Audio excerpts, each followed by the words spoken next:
They found out my background on day one. One of the jailers came up to me and shook my hand and said, "Hey man, I heard the story about Vinny and saving your life, and you've had a really positive impact on my career and my life, and I just want to say thank you," and shook my hand. I'm in an orange jumpsuit in jail, and he's shaking my hand, thanking me for my service. And I go back to the jail cell, and they're like, "What was that all about?" And I'm like, "Oh crap!" They're calling me out. Like, why am I shaking the jailer's hand? And so I said, "I was a military guy. He recognized me from stuff that I've done." And they said, "Oh, what'd you do in the military?" I was like, "I was a sniper in special operations." Immediately, they were like, "Oh, this is the dude you don't mess with." Is there you're getting sized up and you're sizing people up, and there's a presence that you have to carry? It's like, are all of those things pretty accurate that you see on TV? Or? That's a good question, because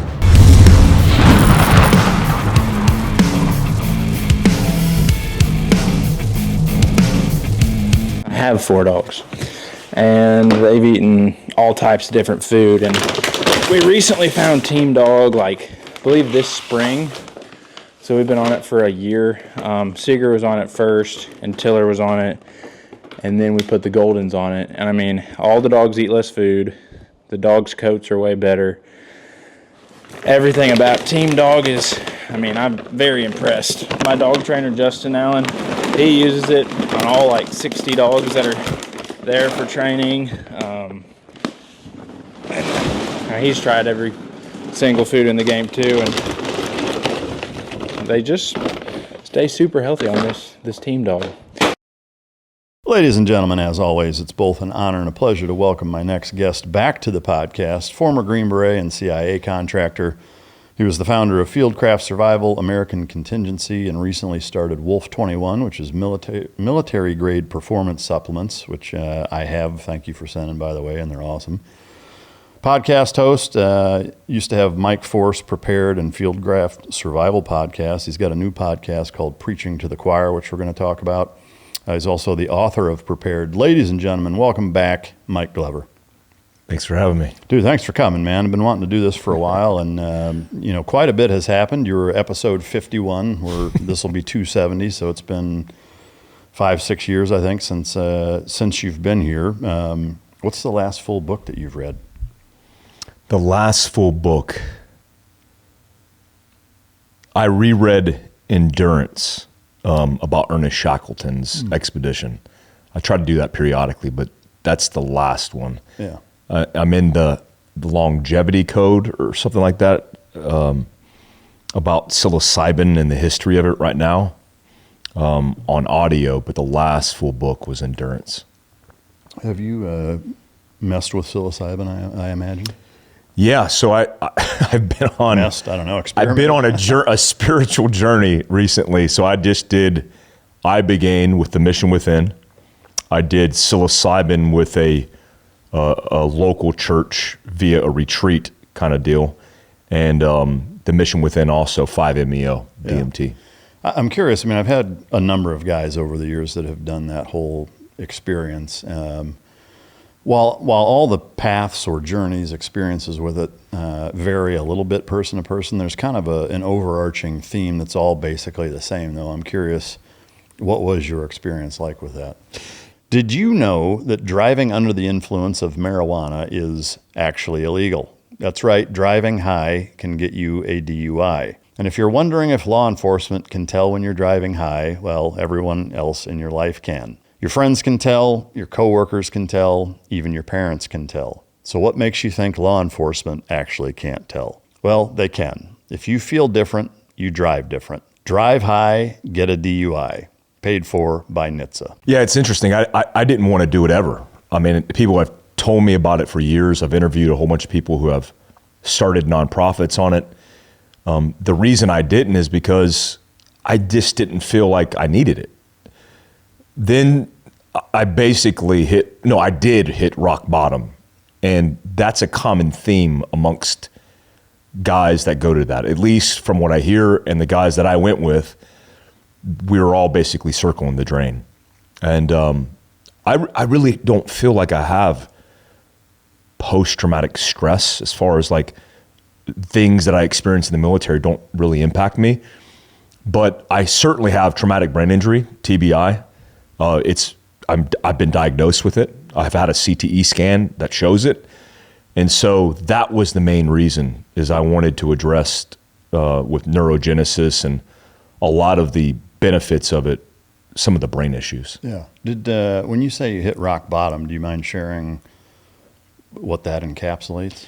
Man, low crawling in the dirt in my backyard, screaming, praying, pleading. I mean, a whole entire journey. And so for me, I had really nowhere to turn.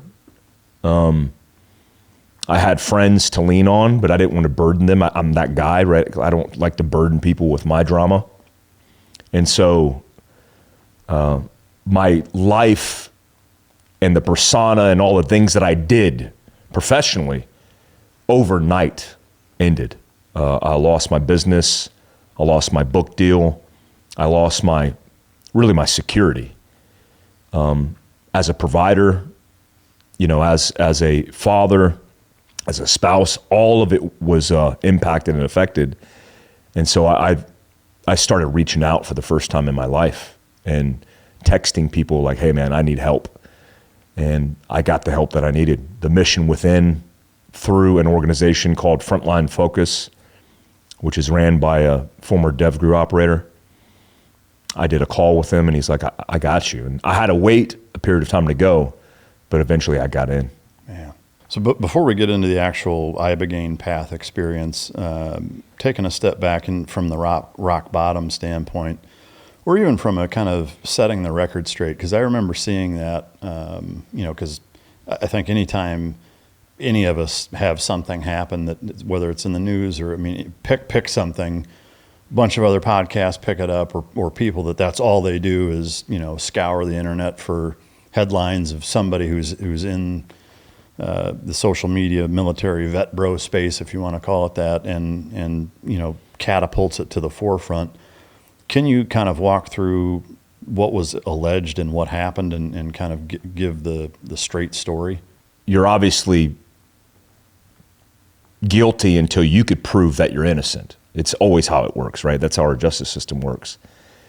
And so as soon as I started providing the information, everything started to go away.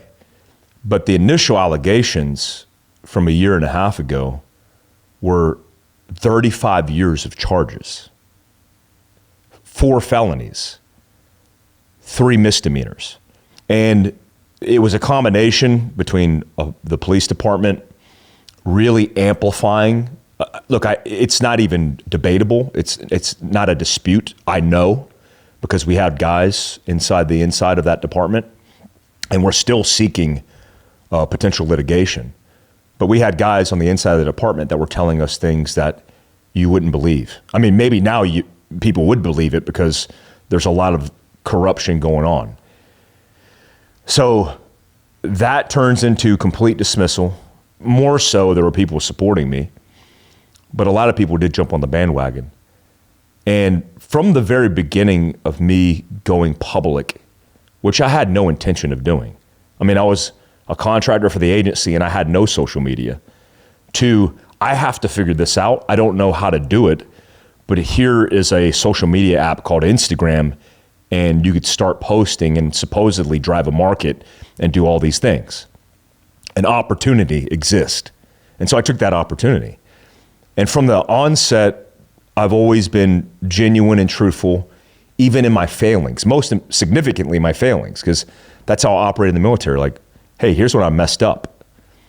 And in this particular case, I did absolutely nothing wrong and was criticized in a court of public opinion.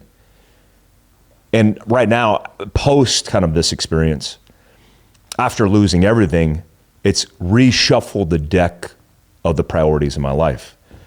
For sure, after tangibly losing a lot, including my business that I founded, all because of an allegation, I realized it materially could burn down around me. And as long as I have my kids, that's all that matters. And so it's been a come to Jesus moment for sure. That's come full circle. But going from like an allegation and a charge of 30 plus years of charges to nothing after 60 days was the most traumatic experience of my life, because I thought I was going to prison for something I never did. Yeah. According to my lawyers, and now looking at comparisons to all the things that happened,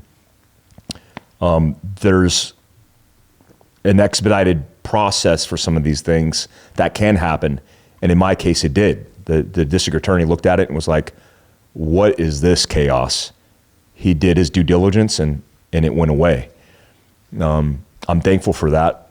But on the other side of it, it shouldn't have happened in the first place. Do you have any idea or speculation as to why there were so many trumped up charges and such, from what sounds like a witch hunt? Do you know why? The speculation is I was being targeted by the specific officer that did what he did. And when that happened, and we know he said some things to other people around him, which gave us that understanding that this wasn't random. It was targeted. When the State Bureau came in and did an internal investigation right out the gate, they immediately went, what are you doing? And so how does it get to that level? There's also speculation because apparently the odds 1 in a billion, there's another guy by the name of Mike A. Glover in the system, and they try to deny me bond as soon as this happened. And my lawyers were like, what are you talking about? And then we found that they were confusing me with another Mike A. Glover. So if you have a guy with criminal history, when you do a background check and you're in processing him or trumping up charges, then maybe that's why it happened. Now, what I'm grateful for is you take all that and a police officer might say to you, you could figure out in court, right? Because they were super nice. And I'm like, what? I don't understand what's even happening. When I went to jail and they told me, the corrections officer there, or the jailer there, was like, hey man, what's going on? And he recognized who I was. And I said, I have no idea. Like I literally have no idea. I'm thankful that the district attorney who looked at the evidence and took a pregnant pause and said, because he could have let it drag out for a year. I could have went to trial. I could have been sitting in that jail cell for a year because they try to deny me bail, which is really common if they think they got to win. I got out after a week. I spent a week in jail. And when it was all said and done, again, 55 days in, I remember every minute of it, they dismissed all charges. Yeah. To play devil's advocate and kind of look at it from not necessarily the specific individual detective or officer's standpoint, because it sounds like there's some malpractice there from the sounds of it, but from kind of a law enforcement perspective, like if you put yourself in their shoes, what do you think the fix is? Because obviously you have a very unique perspective in that you've been through kind of in the worst case scenario when things can go wrong and innocent people are accused and even somewhat prosecuted unfairly. But for the broad spectrum, like how would you mitigate something like that happening in the future? Yeah, so the incident that took place happened at 7 a.m. No drugs, no alcohol, no infidelity. It was a disagreement between two adults. That disagreement, because of my spouse's admitted postpartum, was a very precarious situation. And not understanding what that is, not understanding the complexities of the chemistry of postpartum and the issues associated with it. If I was a police officer on scene and just took the time to ask the question and understand the perspective of both parties, then I could take a step back. Even physical evidence. There was zero physical evidence of any contact made, period. Nothing. There was speculation, there was assumptions, but there was no actual physical evidence, period. So it's interesting because the investigators that did basically the checks and balances that came in from the state, they said, all right, let's see what you got. They immediately are like, oh, you screwed up. I don't know if that's because, officers are put in very difficult, precarious situations where they deal with violent people. I haven't even had a speeding ticket. I mean, I can't even remember, 16 years old maybe. Like, I can't remember the last time I've even talked to law enforcement outside of training them. And so criminal history, period, would be something I would look at. But just to think that spontaneously in my 40s, I just combusted and just blew the lid and destroyed my life and my family's life over one moment in time at 7 in the morning, not 2 in the morning, right? This wasn't a domestic call. That would be my first take as an officer. I know this officer's young. I know he knows he made mistakes, but I also know his supervisor was pushing for this as well. Come to find out, the supervisor that was pushing for it, he himself had a domestic situation where all charges were dropped. And so I think about this a lot because in a lot of states, including Utah, if you get called out on a domestic, someone's going to jail, right? They say that like, hey, somebody's got to go, right? The most dangerous calls in law enforcement are domestic calls. So I get the conundrum. It's like the worst case scenario, potentially, but it's also how you treat like traffic stops. Sure, you could go up to a car and get shot in the face, but are you going to treat every single person you pull over for a traffic violation like they're a violent offender hell-bent on killing you? No. And so there has to be a balance. I don't know what that balance is. I'm not a law enforcement officer. I grew up in a law enforcement family. I've trained law enforcement for a long time. This is outside of my wheelhouse of understanding and investigations. But the way it felt on my end, where I was given no benefit of the doubt. And in fact, when I was questioned by law enforcement, they asked me, at the point in which I knew they were digging to basically stack the information for an investigation against me, because I didn't know what they had information-wise, what I was being talked to about specifically. I just told them the truth of what happened. At the point in which, because I was with a friend of mine who was former law enforcement, just retired, he's basically like, yeah, you need to ask for the lawyer now. And so I'm like, I like my lawyer. They stood me up and put handcuffs on me. And then I went into jail and still didn't know the totality of what was going on. That, it gives me chills to right now, because being in that situation, I mean, I was bunked up with an active MS-13 member who had a .380 round lodged in the back of his neck after building rapport with him, so he didn't stab me because he thought I was a bad guy to him. I realized how flawed things can be, how difficult a simple disturbance or domestic argument can turn south.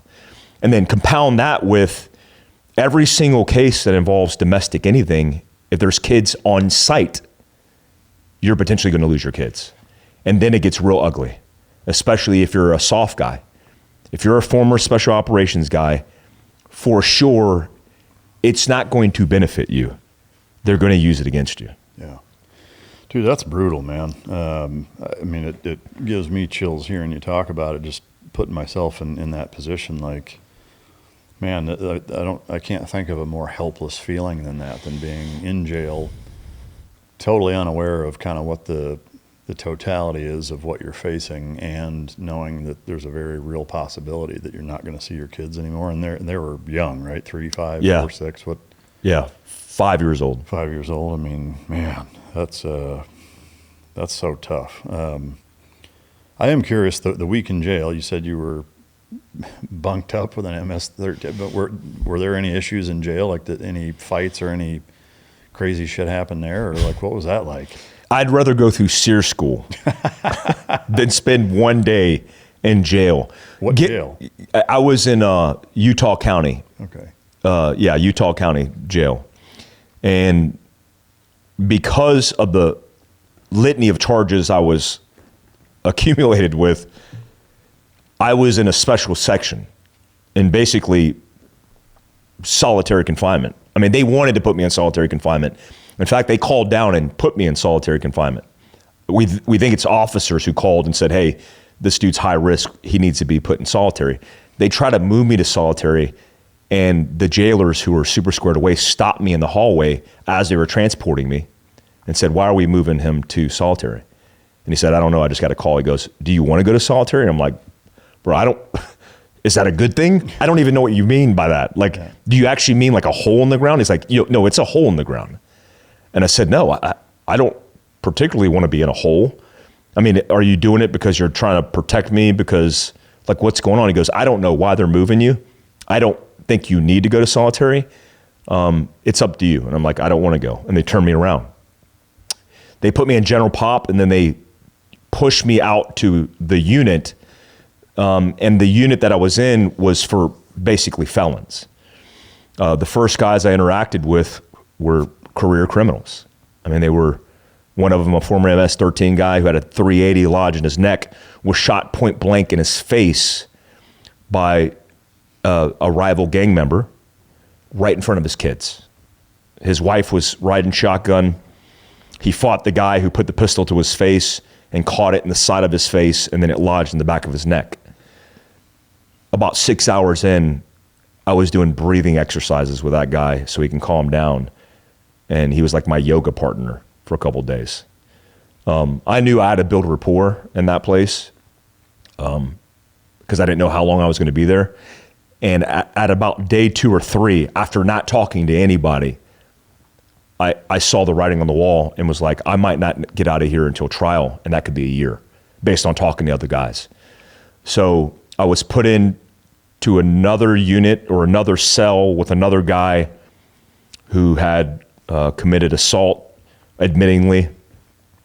We were locked down in a room that was 15 center blocks long. I counted them all, and about 8 wide, with a double steel bunk, super cold, one wool blanket.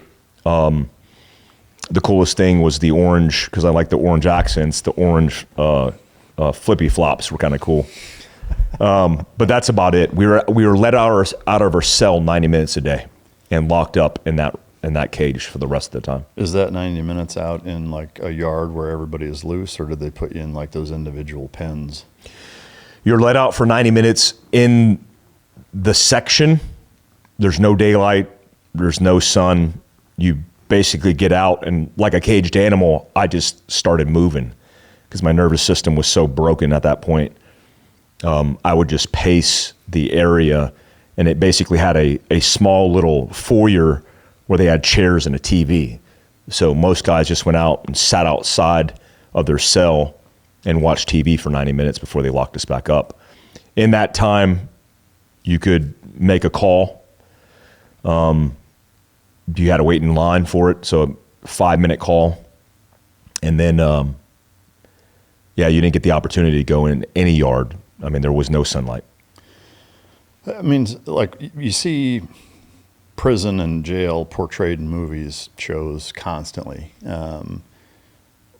Do you see a parallel between, like, is it depicted accurately, or is it very different? Like, is there you're getting sized up and you're sizing people up, and there's a presence that you have to carry yourself? Like, are all of those things pretty accurate that you see on TV, or was it different in your experience? No, it was just like TV, if not more dramatic. I mean, I grew up in a law enforcement family where my dad was a military police officer, became a corrections officer, was a detective in a state prison in Florida. So I used to go to the prison with him and, hang out in the MWR area. He's even introduced me to prisoners. The difference between a jail, obviously, is nobody's convicted of a crime. And I found that alarming because I'm like, So wait a minute. Everybody here hasn't had their day in court. But why does it feel like we're treated more poorly than guys that are convicted? Because all the guys inside, and this is their perspective, was when you're convicted and you go to jail, let's say you go to a prison, the state prison, it's not bad. Because in the morning, your cell opens, you go do your activities, you can even go to college. You could be on a workforce team to go out and pick up trash, work in the kitchen, do whatever you do as your daily routine. But in jail, you get 90 minutes per day out. And if you screw up, you're stuck in solitary. We had guys in a row that were stuck in solitary. And I'm like, wait a minute, nobody's been convicted that's in this area? Nobody. Everybody's waiting on their day in court. And what I found insane is if they thought that you were going to be convicted, they kept you there.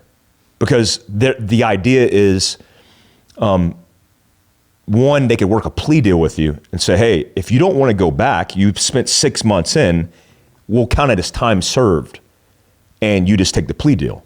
So it's all like a game, right? It's all a system, and they're playing the game. There was a guy that I was in there with, I don't even remember his name, but when I saw him, I recognized him as a military guy. I knew he had like the BCs, the birth control glasses, the big ones, and he had a high and tight, and he looked like an infantry guy. And I said, hey man, were you in the infantry? And he said, yep. Yeah, I was in the infantry. I did 10 years. He's like, how can you tell? I'm like, come on. You look like that guy. And I said, what are you in here for? And he said, when he got out of the military, he had severe post-traumatic stress, and he worked through it with his wife. He was going to the VA, doing all the right things. He was like in the 173rd, the 82nd, and then another infantry unit, like real frontline 1 year plus deployments. I mean, these guys were doing 15 months at one point. 3 combat deployments back to back over a 10-year period. Years of combat. I said, so what happened? He's sleeping with his wife, and in the middle of the night, he has a night terror, a dream, a nightmare, and starts beating on his wife. But he's completely out of it. He's completely unconscious. And he's just flailing and hitting her. He wakes up and realizes what he's doing, and he can't believe it. He picks her up, polices her up, puts her in the car, and they go to the hospital. And he tells them everything. The wife acknowledges exactly what happened, and says he was sleeping. He turned around and started elbowing me, then hitting me. And he admits it. He goes, they charge him with a crime, with assault, like felony assault. They put him in jail. At the point in which I talked to him, he had been in jail for 6 months. And he said the prosecutors wanted years. And I said, what about this idea of this VA court? No VA court for him because it was so egregiously violent, they said. And so as I'm looking at all these guys in prison or in jail, I'm realizing like most of these guys have mental health issues. There's a guy at one point that's banging his head on the cell door. Again, not a convicted criminal. He's been charged. I'm like, what's up with him? He's like, he's got mental problems. They pull him out of his cell with a team. They're all in riot gear. They go in there, they mush him, they pull him out. At one point, one of the jailers, and these dudes are like big boys, 300 plus pounds, is doing it's like he's doing a push-up on a medicine ball. Like he's literally has all his weight in a diamond-shaped push-up position on his head with 300 pounds, like planked out on his head. And the guy's like, can you please get off my head? I feel like you're gonna crush my head. And I've never seen somebody so close to actually doing that, because that boy was 300 pounds. And I'm like, he's gonna implode this dude's head right here, right now. And he's like, can you please get off my head? And the guy took a knee and relieved some weight. But they dragged this dude out, mushed him into the concrete, and drug him away into solitary, into an isolated cell. And I talked to my cellmate who was a career criminal. At least he's got a past. And I said, dude, what's going on? All these guys got mental health issues. Are they getting help?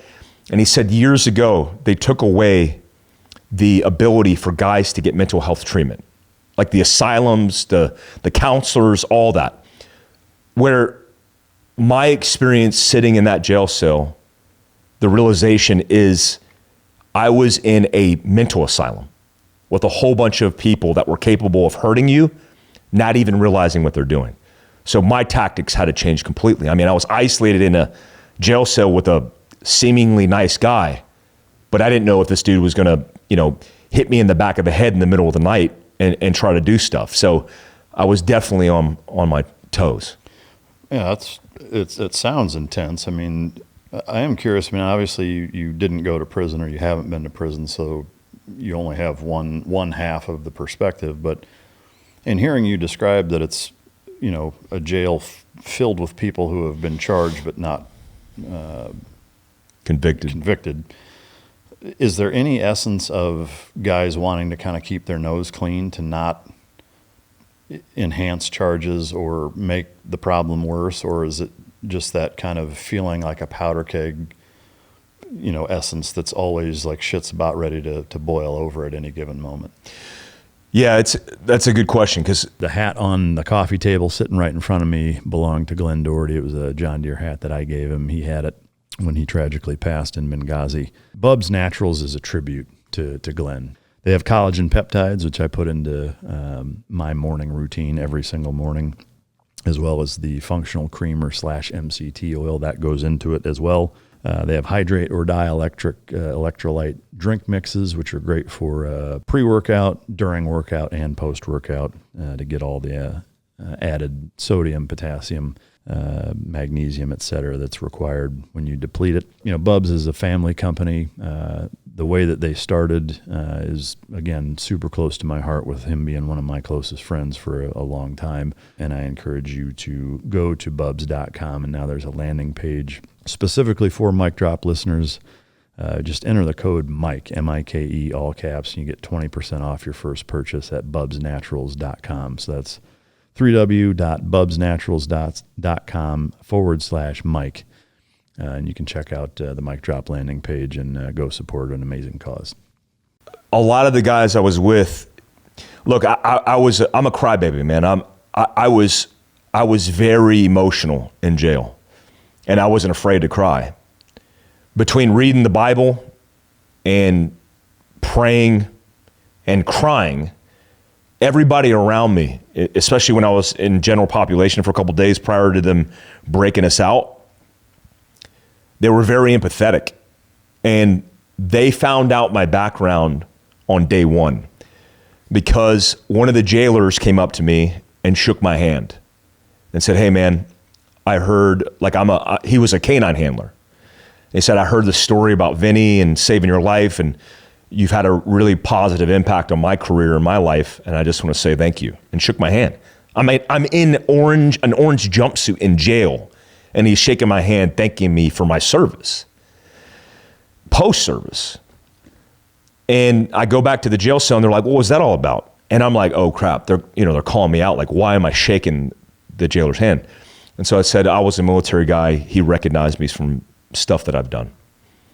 And they say, "Oh, what'd you do in the military?" And this wasn't a time to like go into your cover for action or status. I was a sniper in special operations. And they're like, "What? You were a sniper? I knew I recognized you." And one of the guys like, "I knew I recognized you." I'm like, "Oh crap, here we go." But immediately they were like, "Oh, this is the dude you don't mess with." Well, then it was bewildering to them that I was a guy who was crying and praying and reading the Bible, because they're like, and I don't want to get emotional now because it will break me, but all of them started breaking down. Wow. Because all of them had sons and they had children. Dude, it was heartbreaking. Seeing these grown-ass men who made mistakes. They weren't hardened criminals. I mean, these dudes made mistakes. One dude punched a dude for throwing an object at his buddy's truck, and it cracked the windshield, and he punched the dude in his face like he deserved. And he was facing 5 years in prison away from his children. The MS-13 dude was hemmed up on a drug charge, and he was trying to get his life straight. So then I became like this jail counselor. I'm talking to these dudes and like, you need to get your life straight. You need to do these certain things, because I'm not that guy. And I'm telling them, we're doing breathing exercises. And the dude's calling into the intercom, the corrections officer's like, hey, what's going on in there?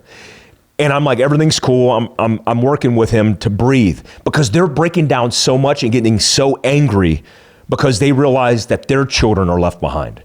And up until that point, most of them didn't even think about their kids. The common fabric that kind of brought us all together in general pop and made them like, hey, whatever you tell me, I'm going to do, because I don't want to be here. I don't want to spend the rest of my life in jail or the system. Was the family. When I started talking about kids and how much I love my family, all of them started breaking down and realizing like, I don't want to be here either. And I need to turn things around. I obviously don't know if they did. You probably say, I don't know if this has ever been said, but you probably say you make lifelong friends in jail or prison until you get out, right? So I was like, yeah, man, we'll keep in contact. And then I bailed, and I'm like, I don't ever want to go back or think about that ever again in my life. So it was gnarly, man. It was crazy. Dude, that's wild, man. I mean, it sounds like from having lived that for that period, there's probably some significant changes you would make to the system as it relates to mental health and counselors and evaluations and things of that nature. Because I mean, to me, like, if you have the ability in a week to have that kind of impact on just a small group of people, I mean, I don't know how many people were in there, but by just acting a certain way, prioritizing certain things, and kind of setting the example in a way, like if you can have that kind of impact in that amount of time with no real formal training, it seems kind of like a no-brainer that there should be a significant amount of more investment into applications like that within jails and prisons, no? There should be, man. A lot of those guys come from fatherless homes. I mean, that's the start point of the problems. I mean, 90+% of them don't have fathers. You're 20 times more likely as a young man to end up in jail, the system, prison, if you don't have a father in the home. And so it starts there, and for sure, even the outbursts that I saw where you continue to have outbursts and you just stack the deck against yourself. Like you can go in for a misdemeanor, and the next thing you know, you're spending the rest of your life in prison because you assaulted somebody in prison because you're trying to defend yourself because your mind's not right. And obviously, I've been hard up my entire life on law and order and treating criminals like criminals. But I also know we get it wrong because they got it wrong in my case, admittingly. So if we are taking a person that we want to allegedly rehabilitate and they're doing their time, well, then why are we putting them in a cage? And then why are we locking them down? And again, I'm not talking about hardened criminals, like violent rapists, murderers, etc. Got it. Throw them away and throw away the key, right? Lock them away and throw away the key. Do all that. The guys I was in jail with were like, had assaulted, punched somebody in the face, like another man. The MS-13 guy got hemmed up on drug charges. There's no mental health rehabilitation in jail. Prison, I think there is. There's counselors and everything else. But jail, this purgatory where you've charged them, but you don't know if they're guilty and they might be innocent. Everybody gets treated the same. And the idea, I think, culturally is if we make it so crappy for them, even though they might be there for a year, because I think that's the cap, then they'll never want to come back. And that will show them. But what about the idea of they're innocent until proven guilty? And then what about the idea of like, are we rehabilitating or making them better people, likely to assimilate back into society if we put them in a hole and treat them like trash? Now, the jailers didn't treat us like trash. I was actually impressed by the treatment where they were respectful and professional. The conditions alone was the thing that would make you crazy.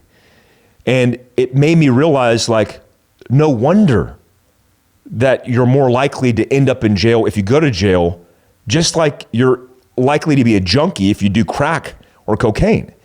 Like, you go into that environment, you're going to go crazy. And then you get out And then the cycle perpetuates and it continues. And you almost feel like those guys feel like their only out or option is jail. I was in there with a lot of people who were addicted to drugs. Like, they were addicts, obviously. About half the guys that I was in General Pop with were going through withdrawals. And they were just under a wool blanket, shivering, crapping themselves, puking, and were in a really bad situation. And people would say, maybe that's what they need. Or they just need care and attention. I don't know, man. I saw the inhumane perspective I never thought really existed behind the curtain because I was immersed in it. And for sure, there's not enough mental health rehabilitation in jail. I mean, it sounds pretty life-changing. You know, not just from looking at a, barrel of a loaded gun and then finally getting past all that, but just the experience itself, having spent decades around law enforcement, training with, et cetera, and having a pretty fixed perspective on the judicial system. And now it sounds pretty different. Completely different, man. So tomorrow morning, Trump calls you up and says, hey, I want you to spearhead the Reformation Act of the jailing system in the United States. How are you going to change it? Well, I think it's an institutional problem. A lot of these places are privately managed because they can't handle the load.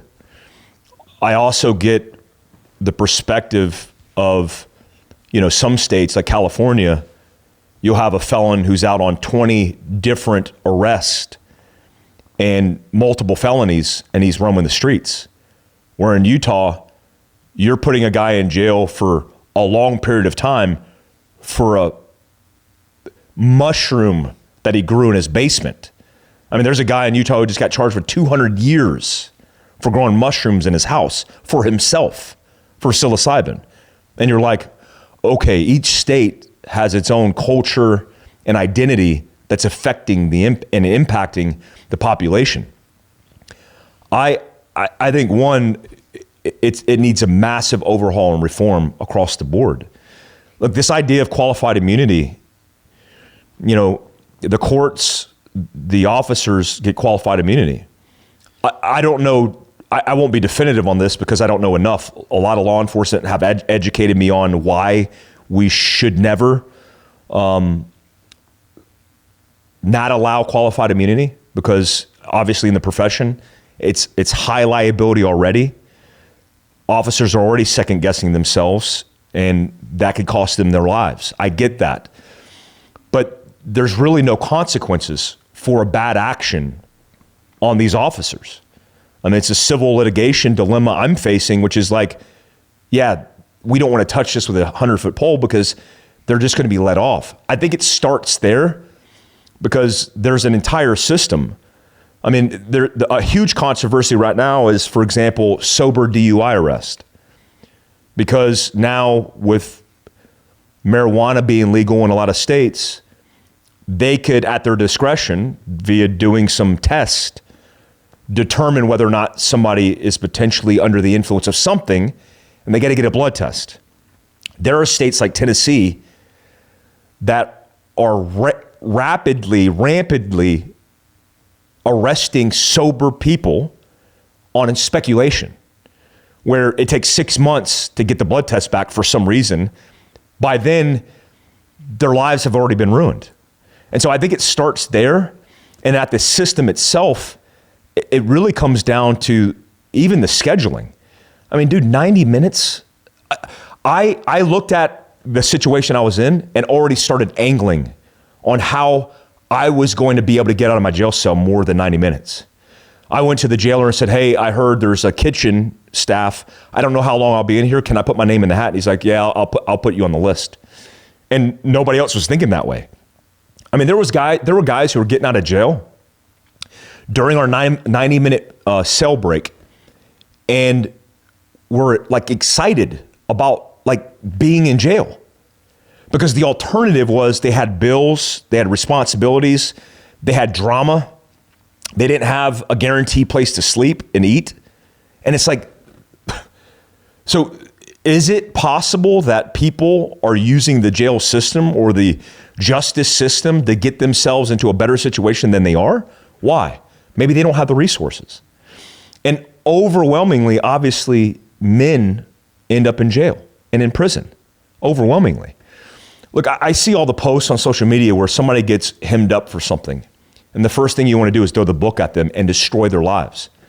As a felon, you can't do anything. I always thought about it like this, like you're a felon and you go to prison. Let's say it's a white collar crime, right? The victims are people, obviously, but it's not a violent offense. So you make them a career felon, they get out, they can't get a job, they can't vote, they can't do certain things, they can't even travel to certain countries because if they have that criminal record, they won't be entered into that country. Like what? Like, I thought the idea of doing your time was when you did your time, you could reset and start all over. Well, that's not what exists in the system. When we're putting away people in our generation for life, for weed, that's a significant problem, right? There's a classification of crimes I'm all on board with. Pedophiles, violent offenders, rapists, repeat felons, got it. Those are the guys. But there's a whole other segment of people that are being put in prison, and you're looking at it and you're going, oh, that's political. I mean, federal prison for sure, which is why every single rotation of 4 years, you get this mass distribution of recanting or pulling back on sentences and then pardoning people, because it's insane how many people we have in our prison system. Do you think it would make sense to almost have like an A-B set up where there's the A prisons, which are the pedophiles, the murderers, the rapists, et cetera, and that kind of stays the way it is, or relatively speaking, I think you can always improve conditions or just the principles behind the prisoning of people. But then the B option is almost more like halfway houses, not necessarily, but I just mean less like a prison and more like a community service penalty kind of thing, where if it's nonviolent, if it's drug related, if it's, whatever, that you just at least split it into two camps where there's, again, A prisons and B prisons. The A prisons are for violent people. The B prisons are less like a prison and more geared towards reformation or what have you. Yeah, I think it's a cycle, a vicious cycle that unless you have that, the cycle is going to continue. I mean, for example, the guy that I was cellmates with, he was facing 5 years. He said the prosecutors were hard up on making an example of his situation. What did he do? He punched one man who likely deserved it in the face, right? When we grew up, that was what you did to resolve issues, especially conflicting issues between men. He goes to jail for 5 years. What happens to his 3 kids and his wife? Well, I know, he told me she doesn't have a job. He's the breadwinner.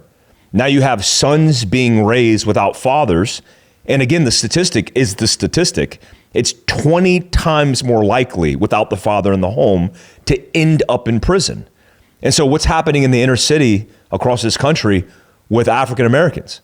The inner city of Chicago is a great example of it. I mean, you have one of the most violent situation on the inner city streets in the neighborhood of Austin, for example, where this weekend 5+ people were shot and killed alone. I mean, that happens every single night, just in the neighborhood of Austin. It's where the mayor of Chicago moved him and his wife with a full detail of armed police officers. So it's like, if they gave them the opportunity to go back and assimilate and do something to give back to their community and worked, hey, you work 9 to 5, you support your family, you're still supporting your family, but every weekend for a year, you're doing some community service to give back. That is some places are doing it. Some places are more progressive when it comes to these type of ideas, and they're being creative. I mean, even in Arizona with that sheriff that was putting guys in pink pajamas and making them Arpaio. Yeah, and doing hard labor. Like, that is a better alternative than just putting a person away in a jail cell and the taxpayers picking up the tab on something that's going to perpetuate. It's almost guaranteed that if you do that to a man or person, that they're not going to get out and go, man, I should never do that again. They're going to get out and they're going to be angry. They're going to be upset. And then they're going to realize, oh, I'm 3 years, 5 years behind. How am I supposed to get a job, support my family? Well, you can't. And so again, it's a perpetuating cycle. And I think alternatively, some type of community service or give back would be the best case, especially for nonviolent offenders. Like if you're a scumbag, you know who the scumbags are.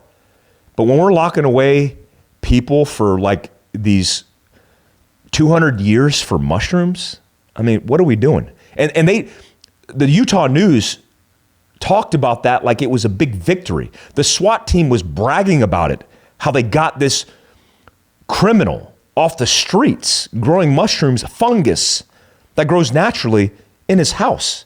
There are a lot bigger fish to fry in our state of Utah and our country than people growing mushrooms in their basement. No, I agree. It shit drives me nuts. I mean, the resources and allocations for things like that, whether it's drugs or speeding or traffic violations versus pedophilia in particular. Like to me, the overwhelming majority of resources should be geared towards violent crime, pedophilia, rape.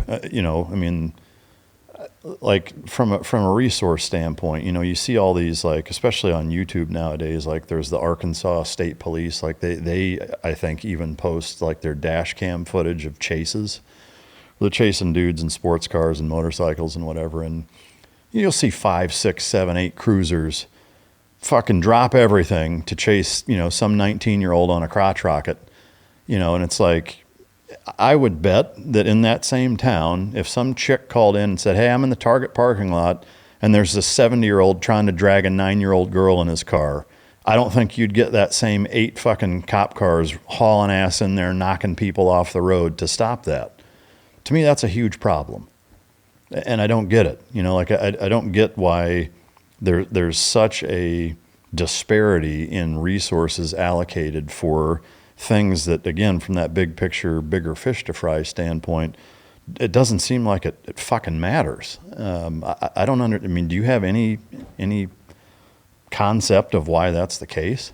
Yeah, it's a very good question, because I think about it in my own case, where migrating all of the resources pulled in for something that seems frivolous, like not a career criminal. You guys are obviously wasting a lot of time and resources on me. Why? And the speculation is, again, like that person is a target of opportunity to set an example. Whistling Diesel, a great example. I think the dude's name is Cody. Yeah. Yeah, tax fraud or something? Yeah. Tax fraud in the state of, I believe, Tennessee, where they're accusing him of tax fraud for a Ferrari that he burned down to the ground accidentally. It actually caught on fire in a field. I remember seeing that. It was awesome. But he's known for taking things that are expensive and getting a reaction out of people. But the kid seems smart. He's intelligent. He knows how to operate a business. He obviously knows social media. And they got him on a $27,000 tax evasion charge, whereby a year prior to that, he just came out with a video. A year prior to that, he had his CPA interviewed by law enforcement. They told them, do not communicate any of this to him, and said, what is going on with this situation with taxes? They went through all the paperwork, and at that moment could have said, you're in violation of this tax code. You owe us this. They didn't give him the opportunity. They built a case. They waited a year. And then 5 officers show up to his ranch. They put him in handcuffs on camera, which is exercising his constitutional right, and they try to make an example of him. Why would you waste all of those resources and rolling somebody up for tax evasion when it's state tax evasion, by the way, because he had the vehicle registered in Montana? Why wouldn't you just say you owe this much? And like he said in his last video, which I agree with, why wouldn't you use him to educate the public on those things so we don't waste resources chasing the rabbit down the hole? When I see these chases, one, I think to myself, what if my child is crossing the street and got smacked by a police car or that guy because he's being chased? Now, do I think it's right to run from law enforcement? No. But again, it's about allocation of resources and then the threat liability to the public. What are we doing? In my case, I know this because I heard the recording to dispatch. When it was dispatch that they were coming to get me, I wasn't at home. They said over the radio, and I'm paraphrasing here, but it was something like, he's known to be armed and he's a former veteran. And they rolled up with 3 patrol cars, multiple officers with guns drawn. I have never committed a crime in my life, and they're showing up like a SWAT team raid against a career felon.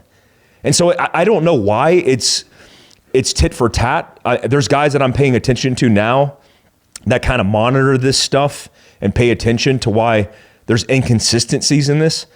And look, I work for the government like you did. It's people.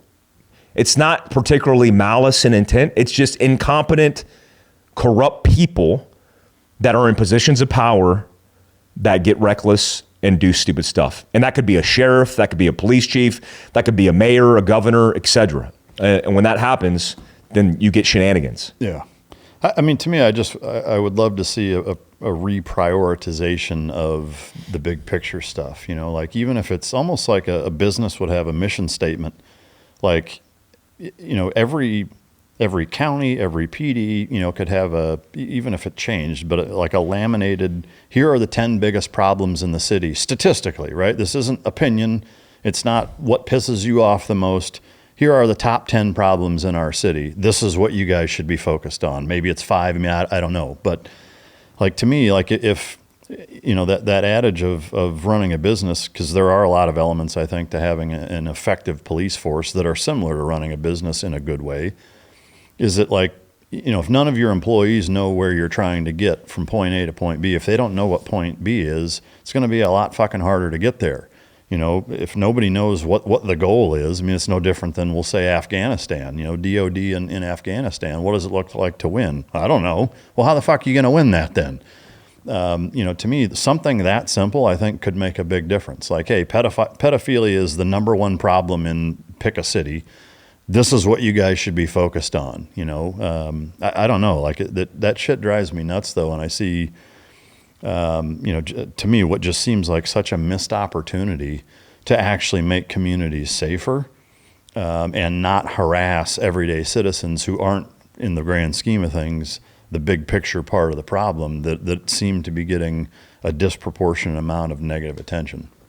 Now they're putting a gag order on that kid whistling diesel. Really?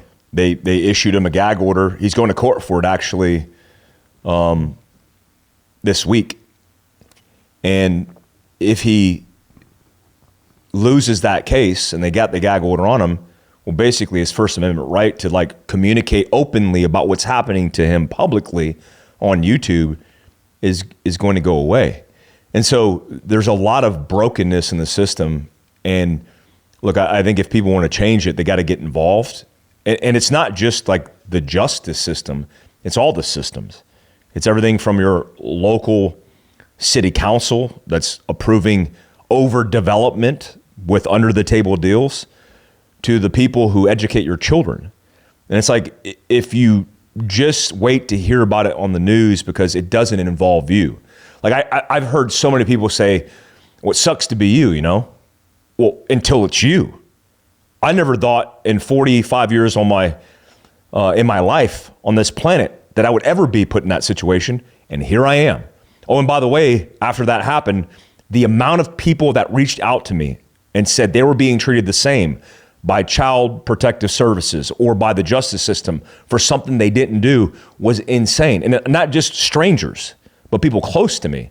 And so I think it's an issue that needs to be talked about, discussed, and driven policy-wise to affect change at the local level.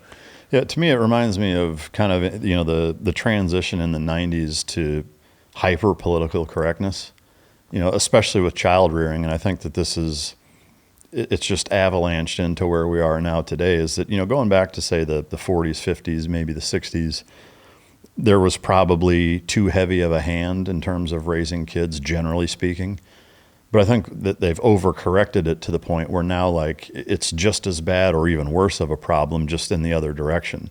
You know, is that you've made parents so deathly afraid of trying to raise their kids, not even heavy-handedly, but just, I would say, evenly, so that there's consequences for bad things and you know, positive reinforcement for good things. But now it's so skewed the other direction to where, you know, teachers are afraid of students.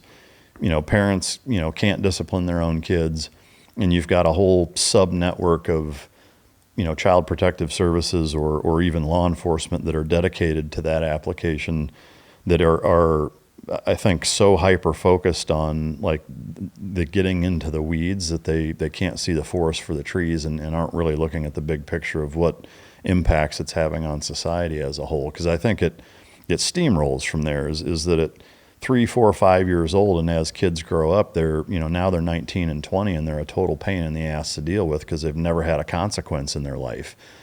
But that doesn't end when they're 19. Now you have adults that are a pain in the ass to deal with, you know, and I think that shift in the 90s, you know, maybe decades from now, or even sitting here right now, you could look back and say that very potentially could have been the turning point to where, you know, we started to head down a dangerous path society-wise. Folks, just a quick heads up, I do have a Team Dog Patreon tier where I answer questions via video, either just describing the answer to the question or even demonstrating some of it. So go to our Mic Drop Patreon page, check out the Team Dog tier, and I look forward to seeing you in there. Thank you much. We perpetuate these issues, but it also feeds into the system, because the system, like every government entity, needs money, budget allocations, and justification to thrive, right? You want your thing to grow, and growing is the only metric in the government that shows improvement. But we got it lopsided, because more government growing, as we the people, has always been the bad thing, because we want less government, more liberty. Now we have more government, more restrictions. And the only people who win are the lawyers. Yeah. I mean, the systems are designed to perpetuate it, to feed into the system. We're headed in the right direction, getting to that point now where all of the hump is behind us.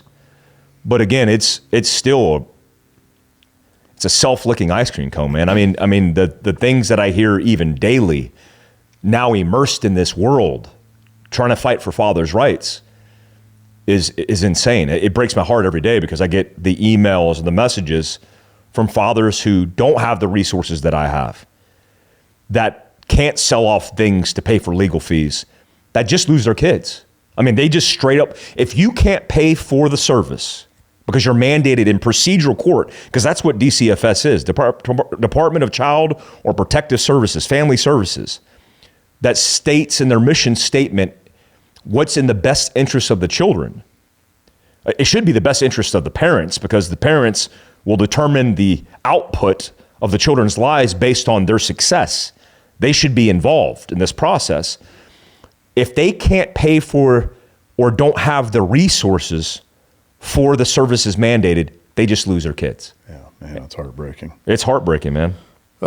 Last question on jail, and this before we move on, because I know it's been it's been your entire life for the last year and a half, but people give me shit about it because I always ask, whether it's a unit, whatever, how is the food in jail? That's a good question. Was it as bad as you would expect? Dude, it is horrendous. And I'm not a picky eater.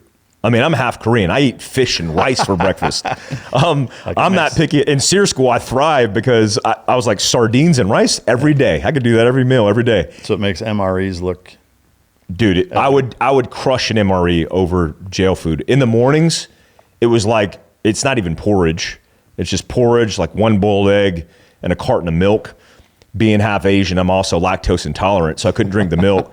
I was getting about 5 grams of protein a day, and it was really bad. And if it was, I mean, dude, like, I'm not picky. I eat Shin ramen for breakfast, lunch, and dinner. Like, I can crush just the basics. It was horrible. It almost seems like MREs would be cheaper, to not have a kitchen and just hand out MREs. You would shut down the plumbing system, though, on day 5. Every 5 days, you shut down you just have to system. Put like a 48-inch pipe instead of a 6-inch. Oh, man, fucking wild. Well, I'm glad that everything was dropped and things are at least moving in the right direction and close to where you need them to be to the best of your ability, I guess. Yeah, it's look, none of this is perfect. It's all an imperfect world dealing with it. All I want is the government out of my life for me and my ex so we could continue our lives moving forward in a healthy way. That's all I want. Yeah. How are the kids doing? The kids are great. Great. Good. I mean, the kids are resilient at a young age. Are they kind of no worse for the wear? Like, do they have an understanding of what happened, or are they just think daddy went to work? Yeah. And that's how it should be. I will never talk poorly about my ex to my children. I expect the same respect on the other end. And I hope we move past this big hiccup in our lives and never have to deal with this again. Yeah. A lot of lessons learned on both ends. Yeah. I'm not by any means saying that I didn't do anything wrong, because there was a lot of things I did wrong, but the allegations as presented are completely fabricated and false, and I deserve to spend a life with my children. Well, so with that, I mean, that is an important thing or distinction to make, and B, I think even uncover, which is, looking back on it, what would you have done different? And I would say this as a cautionary tale type of answer to anybody who's either, potentially going to be in that position or is, maybe going through a similar thing. Like what were the mistakes on your end, and how could you have avoided this from happening? There's several. One is on the spouse side, it is understanding with empathy that people go through things, and it's like, it could be mental health related, it could be chemistry related. I mean, I was educated by friends in my close circle, like, oh, you didn't know that exists? That's a whole thing. What do you mean? What do you mean you were beat by your spouse for 2 years? Like, you as a man were like smacked around? Like, yeah, it's a whole thing. And having empathy for that, but also having the tactics to kind of navigate that circumstance is important, because it could be a conversation instead of just being reactive, which I was like, why is she being like this? Why is this happening? What is going on? And then understanding, like, I had to do mandatory therapy. And honestly, I probably needed it. It actually helped a lot. Like, if I had to give any criticism and pros and cons of the entire experience for the state of Utah, it's therapy can be beneficial. For sure. And I never thought I needed therapy until I went into therapy and was like, well, this feels good talking about these things. And a lot of the things that I thought in my head, I've learned, especially through parenting classes, that's just not the way that you should respond or react. A lot of my reaction and responses to things were in anger. And even if it's not rage, if it's anger, your kids pick up on that. And dude, I've learned both in my philosophical journey, my religious journey, and spiritual journey, that all of the things that we create outside of the truth is a narrative we shape for the perspective or perception we want the world to see us in. And it's not aligned with the truth. And so a lot of this persona, a lot of the way that we react, it's not necessary. And so I've overreacted a lot. And I also have discovered everything that you do, good, bad, or indifferent, your children are like sponges and they'll pick up on. And I don't want to perpetuate anger in my home. There is no place for anger in my home anymore. And I'm not perfect. I get angry. But in the teams where we come from, it's an acceptable emotion. And that's how you dealt with things. Because if the team sergeant was angry, you screwed up and you had to course correct. But in your home, getting upset and angry, or even upset, like the mediocre version of angry, and your kids pick up on that, it's learned behavior. Your little boy, your son, even your daughter will pick up on that, and they'll think it's acceptable. And it's the one emotion that never has a good outcome. There's not an outcome that emotion is going to lead you into a better position or situation. And so those are the two main ones. And then lastly, the big proficiency I identified in my home and my own priorities is God. I mean, I grew up very religious, very Christian. And we were non-denominational because we searched through my mom's journey religiously. My grandfather was a pastor. My grandmother on the Korean side was a Buddhist shaman. Like, she was the one. She converted to Christianity, and the whole family followed suit. I've been missing that in my life and also my family's lives and my home for a very long time. And that course correction was easy because it's very convenient to become religious again when you're at the bottom, but to each their own. If that's what it takes for you to pick up a Bible and pick up your faith, reinvigorate or invent your faith from the origin, then that's what it takes. And that's what I learned. Yeah, it's really great to hear you say that, and I see a ton of parallels between you and I in that way. My kids are quite a bit older; they're grown and out of the house now. But very similarly, there are those same points that I learned in some cases the hard way of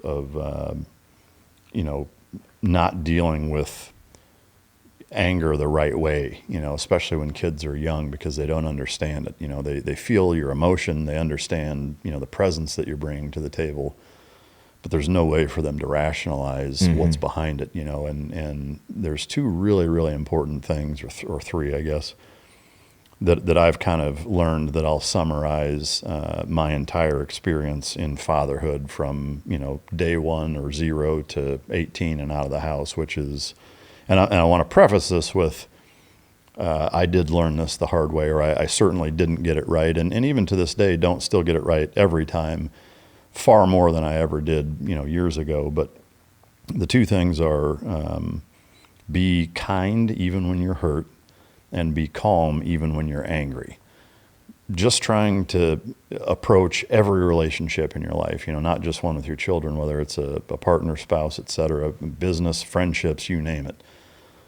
Those two key components will save you a mountain of problems. It's not easy. Like, it's very simple, but it's not easy. The second thing, and this was a therapy lesson learned, I guess, which is be the thermostat and not the thermometer, right? So set the temperature in the room, don't reflect it. And to me, like, that's such an easy way to remind yourself of interactions, especially with young kids, because they can elevate that temperature setting in you really quick sometimes, or a spouse. But those kind of two components joined together, I think, are really, really simple things to remember, even if you start getting pissed off, but that are massively, massively helpful in navigating. The third thing, I'm right there with you. I grew up pretty staunch Lutheran Christian. Even though it was Lutheran, I wouldn't say there was like this huge emphasis on that as a denomination. It was more just Christianity, kind of broad spectrum wise. After I'd been in the Navy for a couple of years, I completely went away from it. It was my first deployment that really kind of turned that table upside down and made me, I would say, largely walk away from it. Not in disbelief or necessarily scoffing at it. I just kind of was so unsure that I was just kind of not interested in continuing a relationship with Christ whatsoever. And here very, very recently, I've kind of come full circle back into that same thing. And luckily and thankfully for me, it wasn't a rock bottom moment. It was really two main components, which is number one was in doing the show for almost 8 years now, I've had dozens, hundreds at this point, of incredible men such as yourself, sit in that chair or couch, desk, whatever the attire or, ambiance in the set's been. But there's been this just unbelievable parallel with the guys that I found myself kind of having the most respect for as men, as fathers, as husbands, as community leaders, etc., all had that same thread in every instance. Like, I can't think of a single exception where I was like, this is a dude that I would want as a mayor or as a president or as a neighbor or as a close friend that I could lean on if shit hits the fan. Every single one of them was deeply rooted in their faith. And like, to me, that's not an accident, The second thing, strangely, and maybe not strangely enough, and I want to get into it because you've posted a number of videos about it, was the Charlie Kirk death, which was, I found myself the day that happened and the subsequent probably 10 days to 2 weeks, just being like inexplicably, overwhelmingly drawn towards picking a Bible up, going to church, and revisiting faith in that way. And I can't really explain it. Like, I've thought about trying to rationalize it. I don't know that it even makes sense to try to. Certainly haven't fought it, but just, have kind of dove back into reading the Bible every morning and doing some devotional stuff and praying, and it's just been life-changing. It's been truly remarkable, the kind of coming back and feeling so much more centered. But not that I would consider myself like stressed out really ever. Like, I'm very fortunate in the life that I live, and there's nothing I could pinpoint or point out that I would say, I've got this big problem or, I'm stressed out because of X, Y, and Z. They're all positions I put myself in because it's all business related or relationship, whether it's business partners, friendships, whatever. But B is that in the grand scheme of things, they're good problems to have. But, it's just this kind of overwhelming sense of wanting and needing and feeling drawn back into it that I can't really explain, I think most people would probably call it the Holy Spirit, but either way, I'm super thankful. I love, what you've shared, and I'm glad to hear that things are on the right path for you. Yeah, I'm excited about the future, man. Yeah, amen. Well, so that was that was the longest lightning round. We're not even through the lightning round of the opening conversation. So just a couple other quick questions that I like to ask everybody nowadays. If time travel was possible, where and when would you go and why? So if time travel was possible, I'd be limited with my Asian heritage. So if I couldn't go back too far, I'd be building railroads. Well, you can go anywhere, do anything. Oh, anywhere? Yeah, anywhere. Like, you can be anybody, you can go anywhere. Oh, okay. You can participate, you can just witness. It's totally up to you. That changes things. I think the reign of Genghis Khan, I actually have Genghis Khan blood in me. No shit. Confirmed. But I think the reign of Genghis Khan, which is still a mystery, there's a lot we don't know. We don't know what he looked like. We don't know where he's buried. But it's interesting that Genghis Khan is almost idolized, despite him being like the most savage murderer on the planet. But there are some really cool stories about him, and I would love to be present when all of that was going on the steppe in Mongolia and really the entire world. Yeah. That would be awesome. Would you participate in a Mongol horde, or would you just watch? I would probably participate. Yeah. If I could just be anybody, then I'm going to pick up the longbow. I'm going to be one of those guys. Yeah.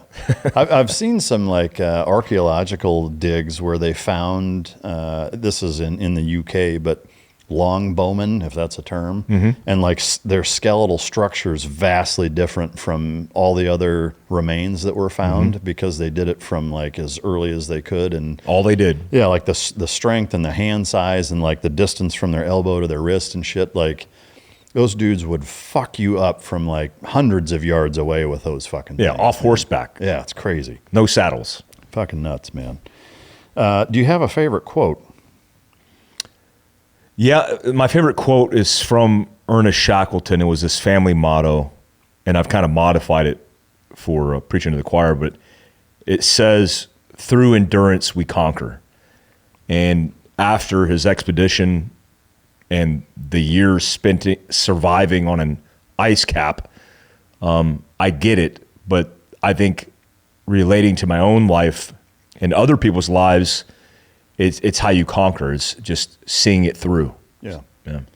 Is that, would you say, your primary reflection or takeaway from that book, and why you continue to reread it occasionally? Yeah, there's a lot of leadership, corporate stuff. I mean, Fortune 500 companies like look at that intently. I think just everybody should look at it and examine everything from the culture that he set to the tactics he used, but also just the overall experience in survival was so significant. It's one of the reasons I started a survival company, because of that motivation and that journey that he took. But I also think they so easily could have given up in so many ways. And the fact that they just endured for a long, extended period of time is likely what led to their survival. But if they didn't have a leader like Shackleton, which one of my most prized material possessions is an autographed letter in his first edition of his book, South, written by him in, I believe, 1917. No shit. Yeah, it's an amazing story. And actually, not 1917, 1920s, before he passed away. I have an autographed letter that he wrote to one of the people who sponsored the trips. He had a sponsor for the trip because he had a book deal before he went on this transcontinental journey. And because he didn't finish it, he felt guilty. So he wrote the book post the expedition and then wrote written letters and signed them and sent the first edition of South to all the people who invested in his expedition. He felt bad because it failed. And that was one of the letters that I found in a UK bookstore a decade ago. Wow. Yeah. I mean, to me, just even that, right? The feeling bad because your investors sent money and you failed. Like most people, I mean, to me, that is kind of the essence of him as a leader, as a man, is having that response. You know, sending a handwritten letter of apology. I mean, not that he could have emailed him at that time, right? But just, giving enough of a shit to do that versus like feeling sorry for himself or turning into the self-entitled hero figure for surviving. I mean, whatever. It's like that gesture says quite a bit about the guy, I think, EDC wise, like having done so much stuff with fieldcraft and firearms over the years, I don't know if I asked you this last time or not, but do you have a go-to EDC? Now, I know it's going to depend on time of year, where you're going, et cetera, but is there a pistol that you carry concealed more often than any other? I still default to the 365X macro. Yeah. I mean, a compensation, obviously reducing muzzle flip, which is important in a subcompact. You get a short sprung distance of the barrel subcompact pistol, you're going to have more kick. A Glock 43 is a great example. It looks small, convenient until you shoot it and you're like, wow, this thing's nasty. It's hard to control this, even with big hands. So that, with the technology of the flat spring integrated into the magazine, which is where the tech advancement and leap innovation came from SIG, of 17 plus 1 in the chamber, is huge. That mated with a red dot, I think it's the perfect carry pistol. Yeah. It's also because of the width. I mean, it's like an inch. And that small form factor with all the capability, I don't think there's anything better than that. The C2 Staccato might be on par with it, but as a carry configuration, I think it's the SIG 365X macro. I agree. I admittedly haven't shot a Staccato. Having said that, to me, the 1911 style hammerback hair trigger safety, I just don't like that when it's pointed at my dick, Yeah. I mean, plain and simple. Like, I just don't feel great about it. And I feel equally not great about not having a round in the chamber, So to me, I'm right there with you. In that bag is a 365, and I carry it exclusively, But since the last time you were on here, obviously we kind of chronologically went through your entire career. I loved the bits about the time you spent in D.C. on the honor guard type stuff, and lots of great clips from that. But I'm curious, we kind of walked through your entire career, but I do wonder, are there any operational stories or tidbits that you didn't share last time? Can you even remember? Yeah, there's a lot. I mean, obviously, if you take a career and how long we spent in the military, you gloss over nearly everything, right? The impactful stories of Vinny saving my life, almost getting killed in Iraq several times. We didn't cover even 10%. Yeah, like there's so much to cover. There's a lot there. I guess, do you remember to contrast anything that you would like to or is worth sharing that you remember not sharing on the last one? Yeah, I don't know if I shared this as a war story, but it did make it into my book, Prepared. And the reason it did is not because it's a cool guy story, but because it was really a lesson learned about survival and instincts. There's two significant ones that come to mind. I'll just gloss over the first one. The first one, as reflected in the book, is I thought going to Afghanistan and going to war was going to be like training. You train for patrolling with a carbine and the FM 7-8 gunfight, small unit tactics gunfight. Except there was no battle drill to implement when you're on the receiving end of a 107 millimeter rocket, right? And so I've never been so scared in my life than being on the receiving end of that, because I had no control, right? I actually froze, and I reflected this in the first chapter of my book, because I wanted people to know that even when you're trained and you've been through it all, seemingly, there might be a time and place in your life where you come head on with a crisis and you freeze. Now, in my specific case, we were receiving 107 millimeter rockets in an open HLZ in the middle of nowhere in Afghanistan in a patrol base. And I was prepared for the deliberate attack as well. So I was worried about close proximity as they were impacting. And I ran behind a truck, took a knee, and came to the realization in a couple seconds that hiding behind a GMV that wasn't up armored, so a light skinned Humvee, was not going to save me. So then the fear went away, because I'm like, if it's my time, it's my time. Now, the receiving end of a 107 millimeter rocket, as it impacts in its trajectory, could be 25 plus meters. It could be 100 meters, depending on how it impacts the earth and how open the terrain is. So I wasn't prepared, is the point of that story. I wasn't prepared, and I worked through it. At one point, I grabbed a concertina wire that was coiled, that was to keep animals and goats out from our HLZ. And our guys were on the river side of it, on the other side of it towards the river, and I grabbed it with my bare hand. I still have the scar on my hand from grabbing it, because I wasn't thinking. It's not because I was a hero, it's because I wasn't thinking. I grabbed it and then ripped it back so the guys can run up and I can create a breach point for them as we were getting on to the UTVs, side-by-sides, or whatever we had to get off the HLZ.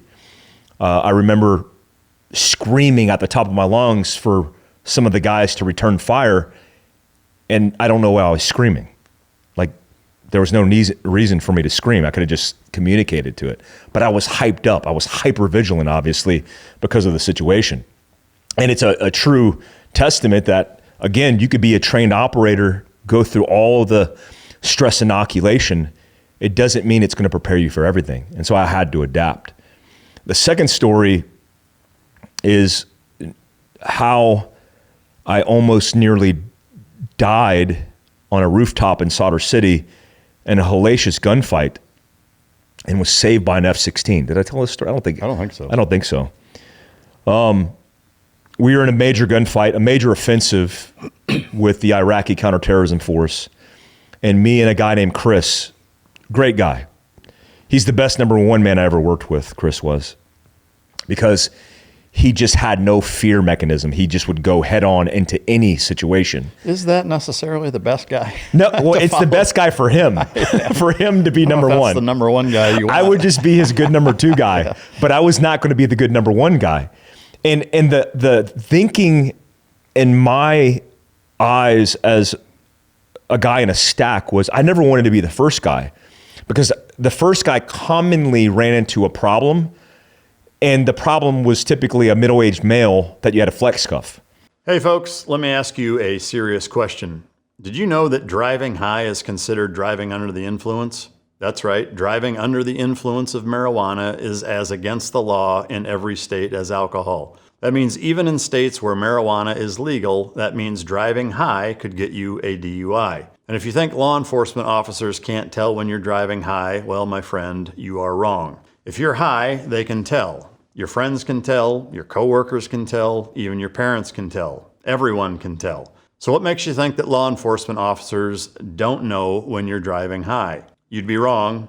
They can tell too. Driving under the influence of marijuana can slow your response time and change how you perceive time and speed. So even if you think you're fine and drive when you're high, you're not. Because the bottom line is, if you feel different, you drive different. And driving high is also driving under the influence. So remember, drive high, get a DUI. Paid for by NHTSA. And so if I was the number two guy, I could bypass him while he's flex cuffing a guy and get more deeply into the building where there was a possibility of killing a bad guy. And I always thought that way. And so Chris would always advance on the breach point he was 6'3", had a long gait. I had to run 2 steps for each one of his just to keep up with him. And he was just a great operator, just a really good guy. Very intelligent, hyper intelligent. And on this mission, we were snipers, except it wasn't really a sniper op. We were on overwatch with tanks and Bradleys at a blocking position that was basically blocking out and creating a corridor for this hostage rescue that was taking place in Sadr City with the assault force. And it was a big op. I mean, we had 3 or 4 tanks, 3 or 4 Bradleys, and it was like tank Bradley.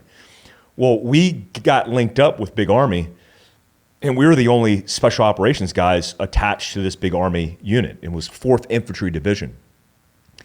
And so we get set up in place, and just in typical Chris fashion, I mean, he was my cell leader at the time. He's like, man, we need to get to a better vantage point.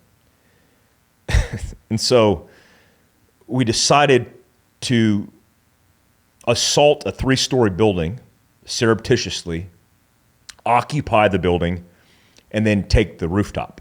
And we did that. We did it at night, quietly. We locked everybody down in the house or the building into a room. And then we occupied the rooftop with a 4th Infantry Division sniper team.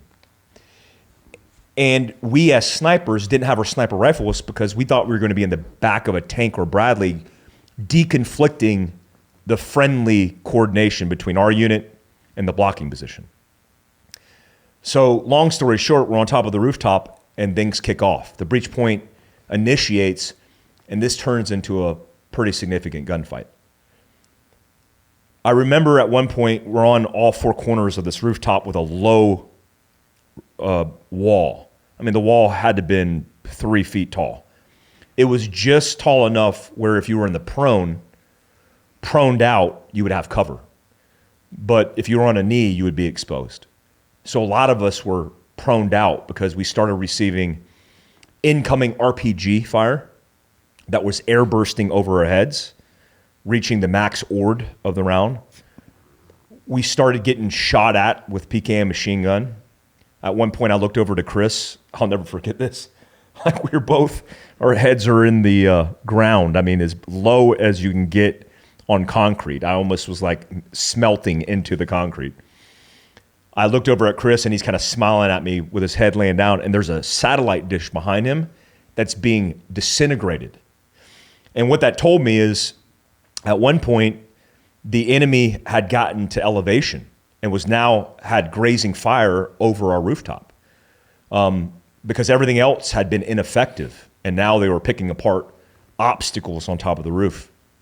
So we were kind of pinned down. I mean, we could have went down into the cupola in the doghouse and went down the stairs, but we didn't because we had to have Overwatch. We were the only Overwatch that could see what was going on with the assault force and not down a single alley or roadway.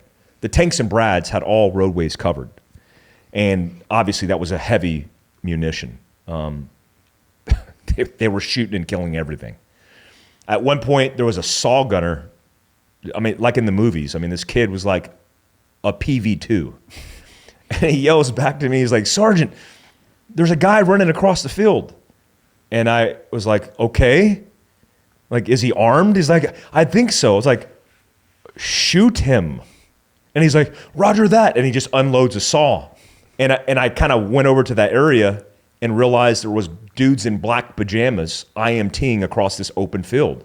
And all of them are QRFing their boys in Solder City because they know that the assault force is kicking off this thing. What they don't know is that on the road, one of the main supply routes, the MSRs, there's tanks and Brads lined out with remote weapon systems, on manual guns, with FLIR pods, with systems.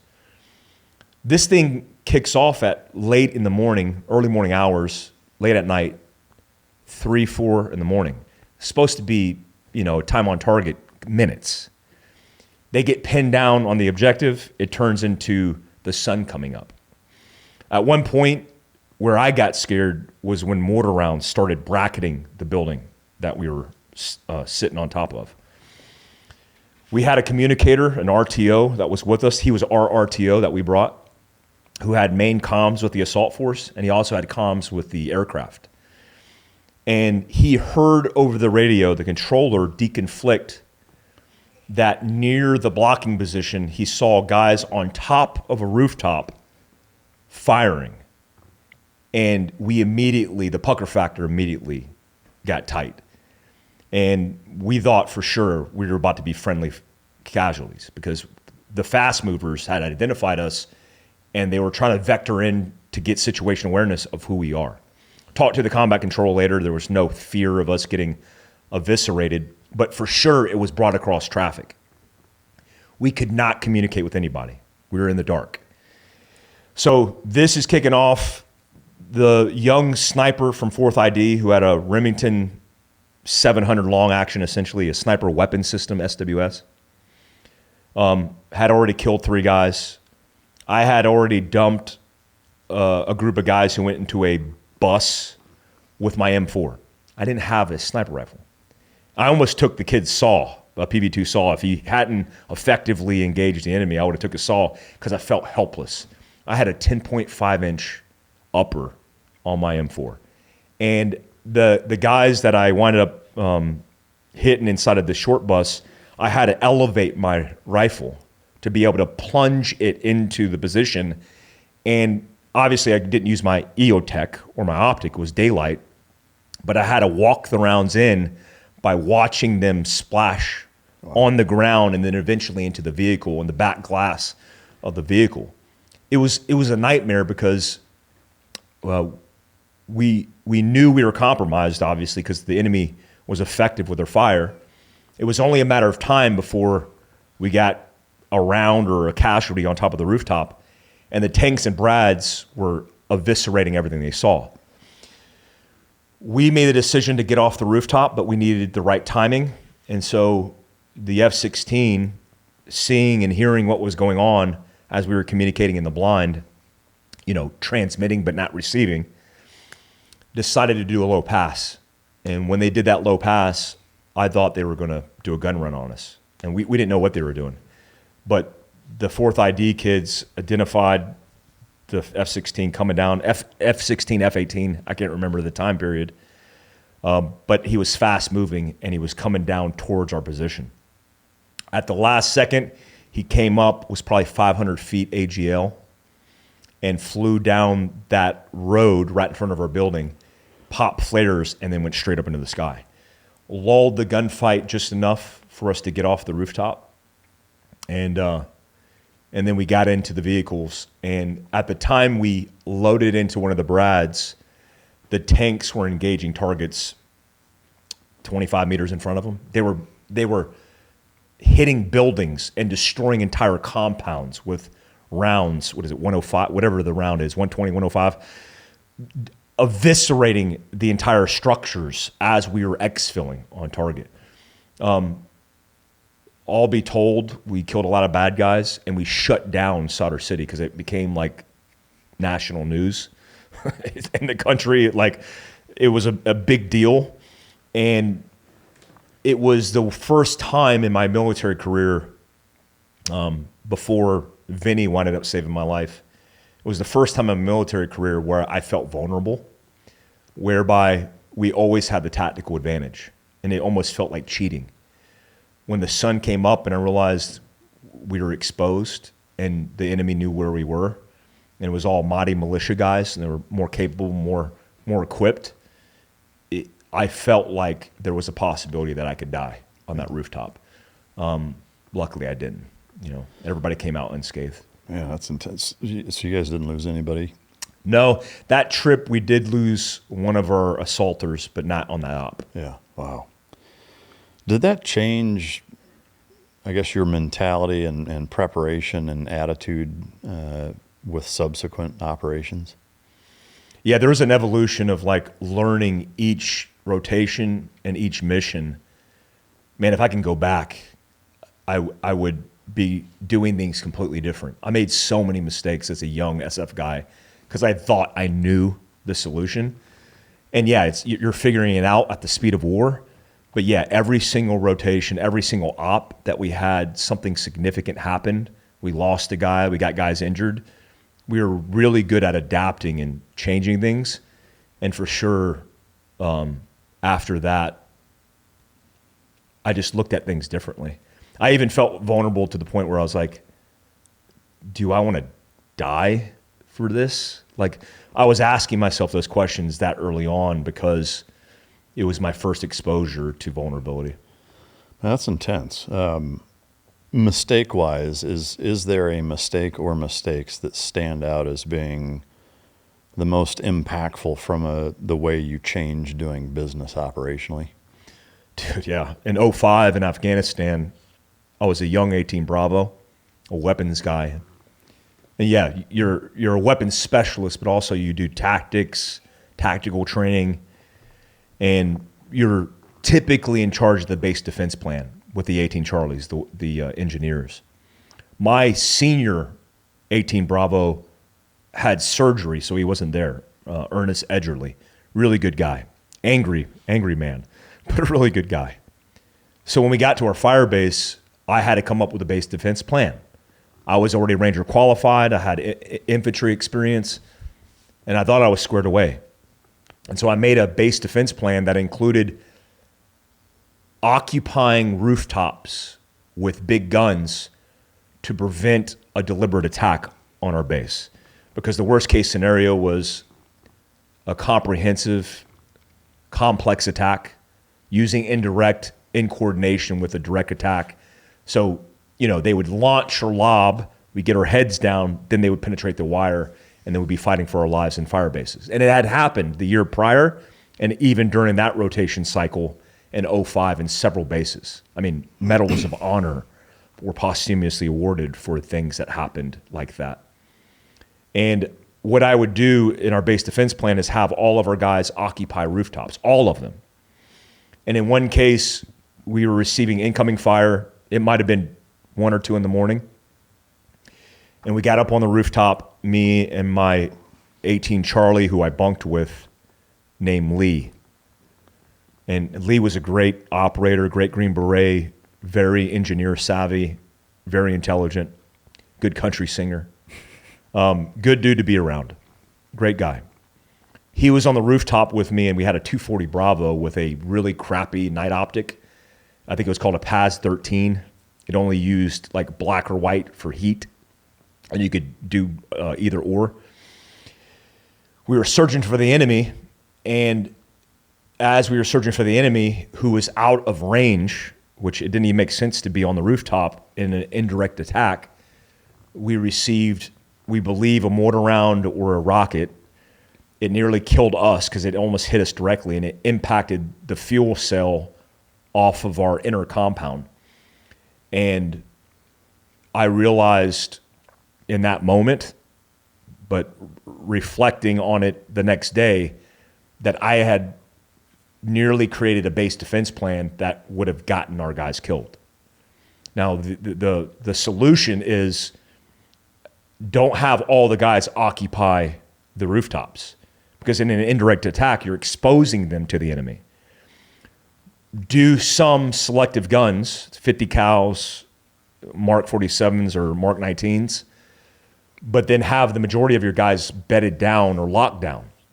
My mentality was young, egotistical. You got to be in the fight. You got to kick doors in and shoot bad guys in the face. But I wasn't thinking smart. I was thinking with ego. And so after that, making that mistake that nearly got me and Lee killed, I changed the entire base defense plan.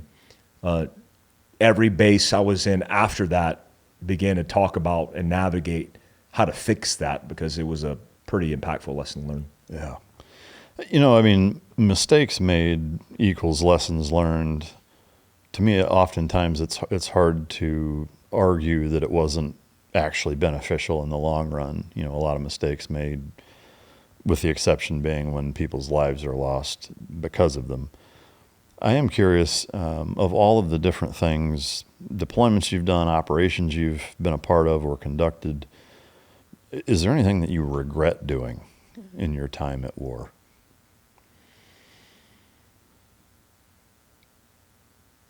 No, I really don't have any regrets. I mean, there's difficult situations I've been put in, and I don't regret doing them, because the honest answer is, at the time, in the moment, I knew I was operating off of good intentions. I've talked about it openly, like engaging young men on the battlefield. I don't want to kill young men on the battlefield, but I also know not potentially engaging a guy who picks up an AK and runs at a checkpoint, ignores warning shots, could have led to my own guys getting killed. And I've seen it, I've experienced it on target with my peers, where those hard decisions had to be made. And the chain of command was very supportive of our decision making on the objective, on the X especially. So no, I don't have any regrets with any specific actions. In 2006, we did lose an operator named Tung Nguyen, who was a rock star in a friendly fire situation with not our unit, but an adjacent unit. And I often think some of the things that we did, for example, throwing 9-bangers into courtyards, I think about the young private, because we did identify that it was a young soldier who winded up opening fire into that compound, that he was put in a difficult situation that maybe I would have done the same thing if I'm monitoring a remote weapon system in a striker on a monitor and I see flashes of light that seems like a machine gun, that I might have done that same thing. So for sure, there are things that have happened around me and things that I've done myself, but I don't have any regrets in that sense. Yeah. When you or we look at the broad scope, the 30,000-foot view of Iraq and Afghanistan as a cultural or societal foreign policy decision that we made collectively as a country, compounded by the withdrawal in Afghanistan, the rise of ISIS, once we left Iraq, kind of the state of both of those operational theaters present day. Do you have a regret kind of collectively as a nation that we did what we did in either of those places, and or how we did them? Yeah, for sure. I think back to the basics of fathering, right? Like, you might tell your son, always leave the situation that you're in better than it was when you showed up, right? Always upgrade the circumstance or improve the situation. And I think collectively, if I ask myself that question as a nation, both in Iraq and Afghanistan, if we made it better or we improved the situation. And the answer is unequivocally no. We made it worse. We amplified something we really didn't understand. And there were commanders like Stanley McChrystal, McRaven, who did get a sense of that. But it certainly didn't affect their policy changes and the actions that they did during war. In reflection, they wrote about it, that they really didn't understand how we were amplifying in the moment insurgencies by creating more terrorists when we went into a target house and killed all the middle-aged males, and you couldn't attrit a war away, right? That's one segment of kill capture that has to be part of a larger strategy. Collectively, for sure. Individually, no. Because the targets I've been on, the men that I operated with, the S2 intelligence experts that we utilized and leveraged their intel, were going after the worst of the worst. I mean, some of them that ended up starting ISIS. But yeah, for sure, deep regrets collectively, because again, it's like, what did we do? And I hate even speculating about that, because it makes me feel dirty thinking that we sacrificed so much, including friends and brothers that we left behind. Ben Bittner, who my son is named after, died leading his team in Afghanistan. And I ask myself often, was it worth his life? And I think the answer is no. I don't think it was worth his life. I think he should be raising his son and laughing with his wife. And nothing in that desert on the ground was worth his life. And I just feel weird saying that, but I think it's the truth. Yeah. It's a tough realization to come to. I agree completely. I've posed that question to quite a few guests with experiences in both or either places. Obviously hindsight's 2020, but if you go back to September 12th, 2001, or let's say early in the year 2003, and you put yourself in President Bush's shoes at that time, what would you have done different? Well, I think the strategy initially, especially with Afghanistan, was noble and the right thing. And we saw how much impact Delta, 5th Group, 3rd Group, some of the initial elements that went in, these horse soldiers that went into Tora Bora and Operation Anaconda and chased these bad guys into the hinterlands of Afghanistan. That was an effective strategy. Contain them and then drop bombs.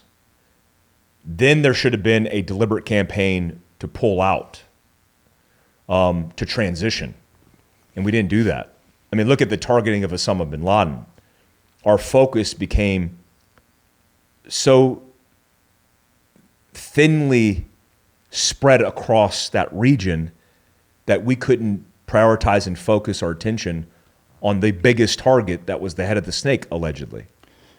And so I think a big problem was we stretched our resources too thin, and then it became a self-licking ice cream cone feeding this system in this military-industrial complex that we've all been warned about. Yeah, I don't disagree with any of that. Do you think that it's fair to say, or an accurate prediction, hypothetically, to say that had we done the initial however many month kind of send the rabbits down their hole and then bomb the shit out of them and then pull back, that we would have actually not only just gotten bin Laden but actually killed or captured him sooner than we did, had we not spent a decade plus after that doing what we did there? 100%. Look, I think small elements, surgical strikes, high valued, correlated, high fidelity target sets is the way to go. I mean, Iraq is a great example of that right now. That strategy, that campaign has led to us being still there, supporting host nation forces, going out doing surgical strikes targeting ISIS right now. I mean, killing terrorists in Iraq by, with, and through, without saturating the environment with occupation. It's always an effective strategy in counterterrorism to do that. We've done it in global pursuit across the entire world. Why we decided to just hold and then just lulled for decades, it's something that I just think is a complete failure of leadership and trust. Are you of the opinion that the reason that took place is purely a monetary rubbing of elbows, greasing the skids, industrial military complex, scratching each other's back between board of directors of big contracting companies and the U.S. government? Do you think it's that simple? Yeah, I do. I think it's that simple. I think it's that simple because when you have a policy official in a revolving door and one person gets out and the other person promises to change when they get in, and then they continue to perpetuate the same exact protocol, and then they retire from the military and they're immediately hired as a consultant for Halliburton or name the defense contractor, I think that's a huge conflict of interest. And I think it starts at that top and then it trickles down. And so you'd ask the question, well, why is the general that was in charge of the theater of command that occupied the conflict now working for the defense contractor and getting paid millions of dollars? Well, it's because there's, for sure, whether it's subversion, the grotesque version of it, or it's just incompetence and corruption. Either way, it's bad, and I think it's really black and white. I think it's easy to draw those lines and see how, just like in Vietnam, they continue to perpetuate it because nobody wanted an out. And in Biden's withdrawal, the withdrawal needed to happen. They just botched it, right? That needed to happen 10 years before. We talked about that in 2010, 11, 12. We were like, what are we doing here? Where I showed up in 2010, 11 in Afghanistan, and I'm watching like people go to Friday night dinner at a restaurant. And there's a TGI Fridays in Afghanistan. I'm like, what the hell is going on here? And it's because we were there too long. Did you have those thoughts even in country at that time? Like, why are we here? What are we doing? So not with the Joint Task Force because we had a very specific mission set, but I thought at the time with everybody else, like the Germans, not KSK. KSK was operating with us. They were doing things. But with the big German army, which is gross, no offense to Germany, but the hierarchy of command structure where they look at KSK as peasants because it's some officer and he thinks he's royalty, like he's part of some monarchy. They're very hierarchical. And they would sit around and get fat and not do anything. The first time we forced them, not me, but the Joint Task Force forced them outside the wire, they got hit by an IED and lost several people. And not that they pointed the blame, but the blame was all on them because they occupied the battle space and painted the picture like everything was good. Well, everything can't be good if you're hiding behind concertina wire, eating German gummy bears and drinking beer while the war is going on outside the fence and bad guys are accumulating, and they were. The Joint Task Force was killing them all.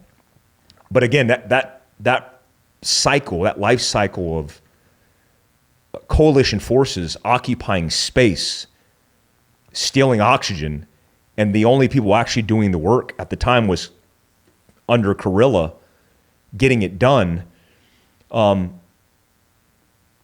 seemed contradictory to a goal or objective of ending the war, because we were literally meeting resistance within ourselves and fighting each other, command structure-wise, coalition forces-wise, and everybody was checked out at that time except for Special Operations Command, in my opinion. Yeah.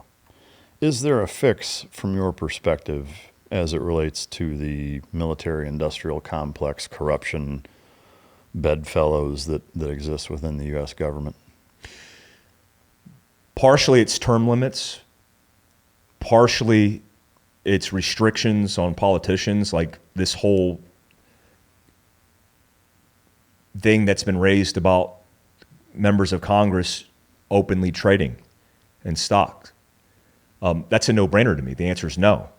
Well, so let me play devil's advocate, not even devil's advocate, because I agree. I don't think that should be a right you should get to exercise in that position because of the obvious intelligence conflicts of interest that exist.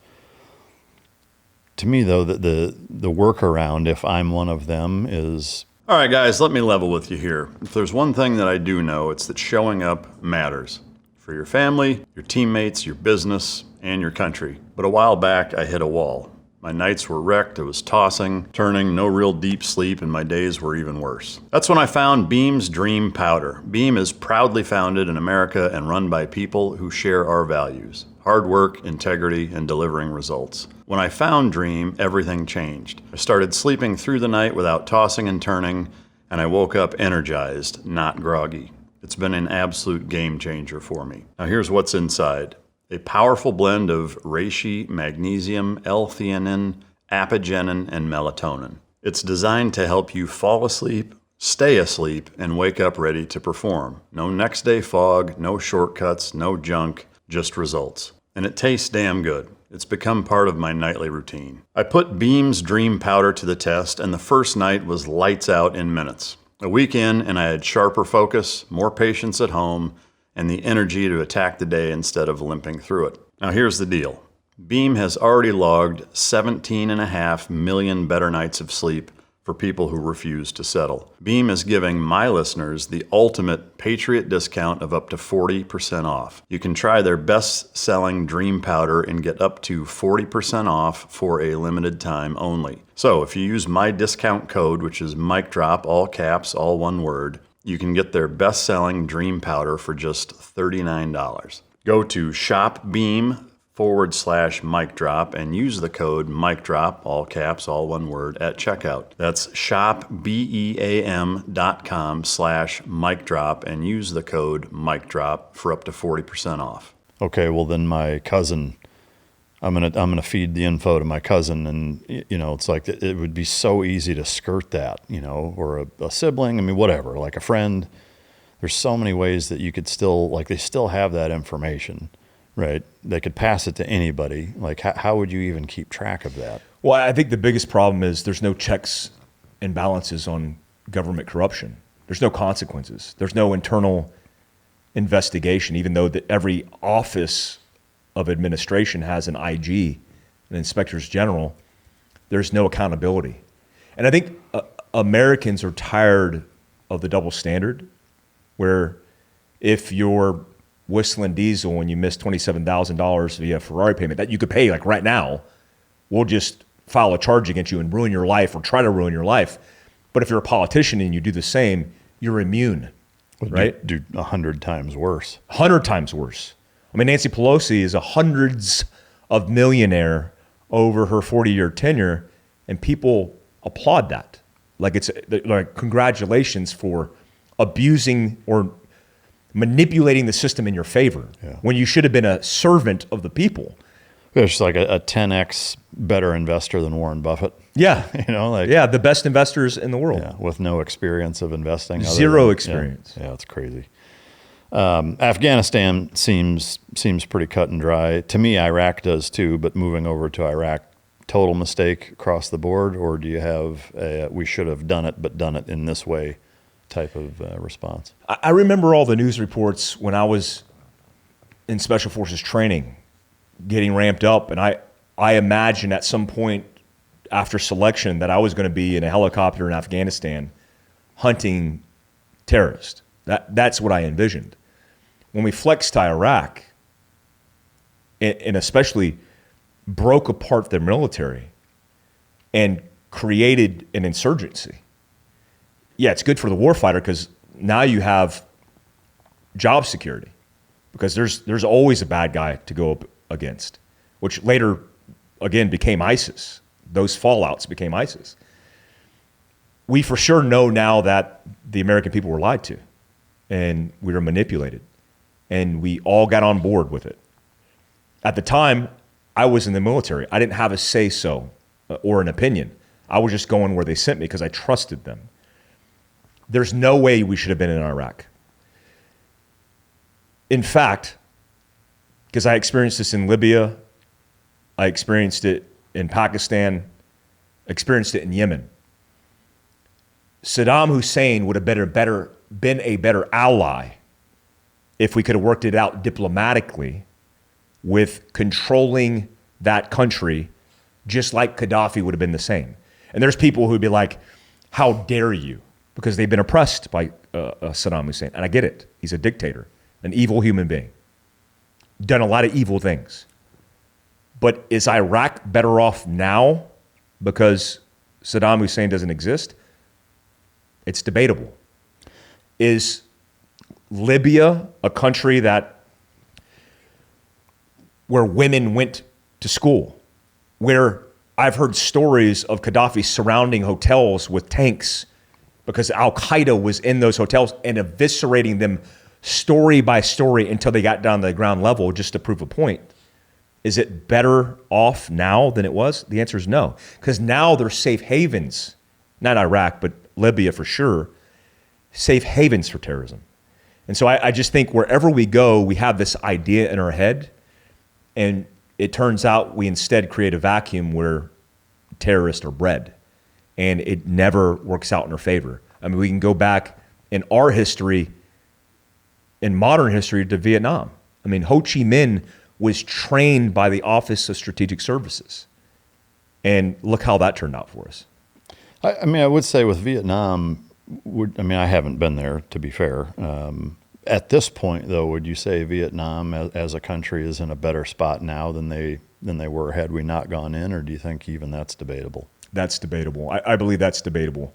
I mean, one, we lost 60,000 Americans in Vietnam.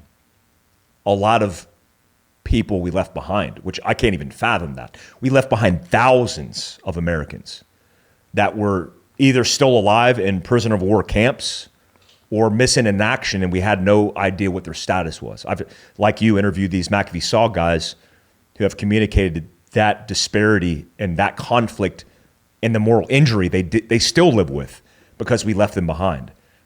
So I don't think at all we left it a better place. And again, that's the litany. That's the test for me is, did we leave it better than it was? No. Afghanistan, going back to Afghanistan, it's a perfect example because what is it now? According to Sarah Adams, who I trust, it is a terrorist training camp that is now a country, right? And so, yeah. Yeah, to be clear, I'm not saying that I think that or advocating. It's more of a trying to be as objective as possible. I agree with both Iraq and Afghanistan. I would even take it a step further, specifically with Iraq in this case, because I agree Afghanistan is exactly what you just said. But even Iraq, I think there's an unintended consequence that I don't think a lot of people have thought of or that I've not heard discussed at any high level really, which is the Iran component. Is that if you go back to the early 80s, the Iran-Iraq war, and how bloody and devastating to both sides it was, and even from a selfish American standpoint, is how busy it kept both of them, right? Is that as soon as we went into Iraq, and so you're talking 2003, there's this vacuum of power. Well, if you're in Iran, what now doesn't exist that did for the last several decades? This enormous neighboring threat. There's also, I don't think it's a coincidence, I think it would be impossible to argue that it is, that the Gaza-Palestine issue around that same time and since then has expanded exponentially with Hezbollah and Hamas, who's directly funded by Iran, who is now far more emboldened because they're not having to deal with Iraq. That entire region, I think, far more so because of Iraq than Afghanistan, the destabilization that's taken place since the overthrowing of Saddam and how it relates to Iran becoming so much more emboldened because of it has created a rippling effect that I don't think most people realize. Do you agree? Yeah, it's destabilized the entire region. I mean, we saw it when we were in Iraq with how they were utilizing proxy forces to do the work and facilitate and enable these terrorists to kill coalition forces without an Iranian stamp on it. I mean, through intel, we discovered a lot of it was happening on the back end, but they didn't want it advertised.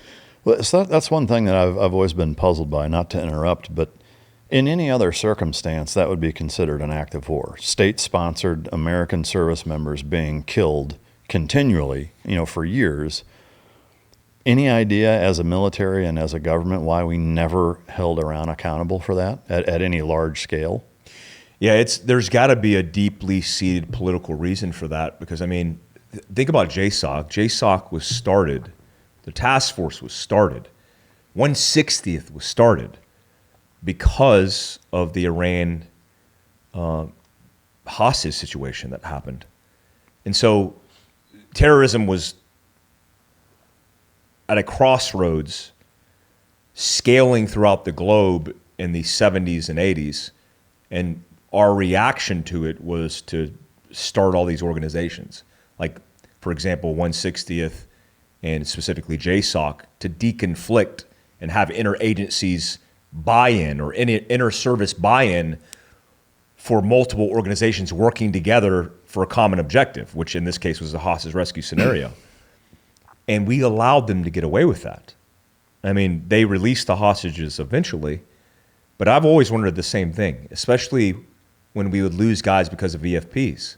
Yeah, when I arrived in 06 or I can't remember, 06 or 7, 8, one of the years, right when we ripped in, 3 SEALs were just killed by an EFP. Yeah, and it was proven by IRGC supplied weapons, technology, training, personnel, et cetera. I mean, there was the smoking gun, if there ever was one. We did nothing about it. Nothing. And I pulled the SSE, the sensitive site exploitation, the evidence, the physical evidence where we would present the case to our S2 shops, I'm sure, who were driving the train with J3 and J2, the higher echelons of intel and operations, and nothing was done. I mean, I remember Mukhtar Sadr was on the target deck, and then we were told he's no longer on the deck.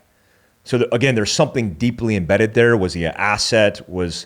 Did we not want to screw up diplomatic relations because we had so many hard assets that were deeply embedded into the government? I know that's the case. I don't have direct information, but I could speculate that for sure we have that place completely mapped out, human, SIGINT, the list goes on.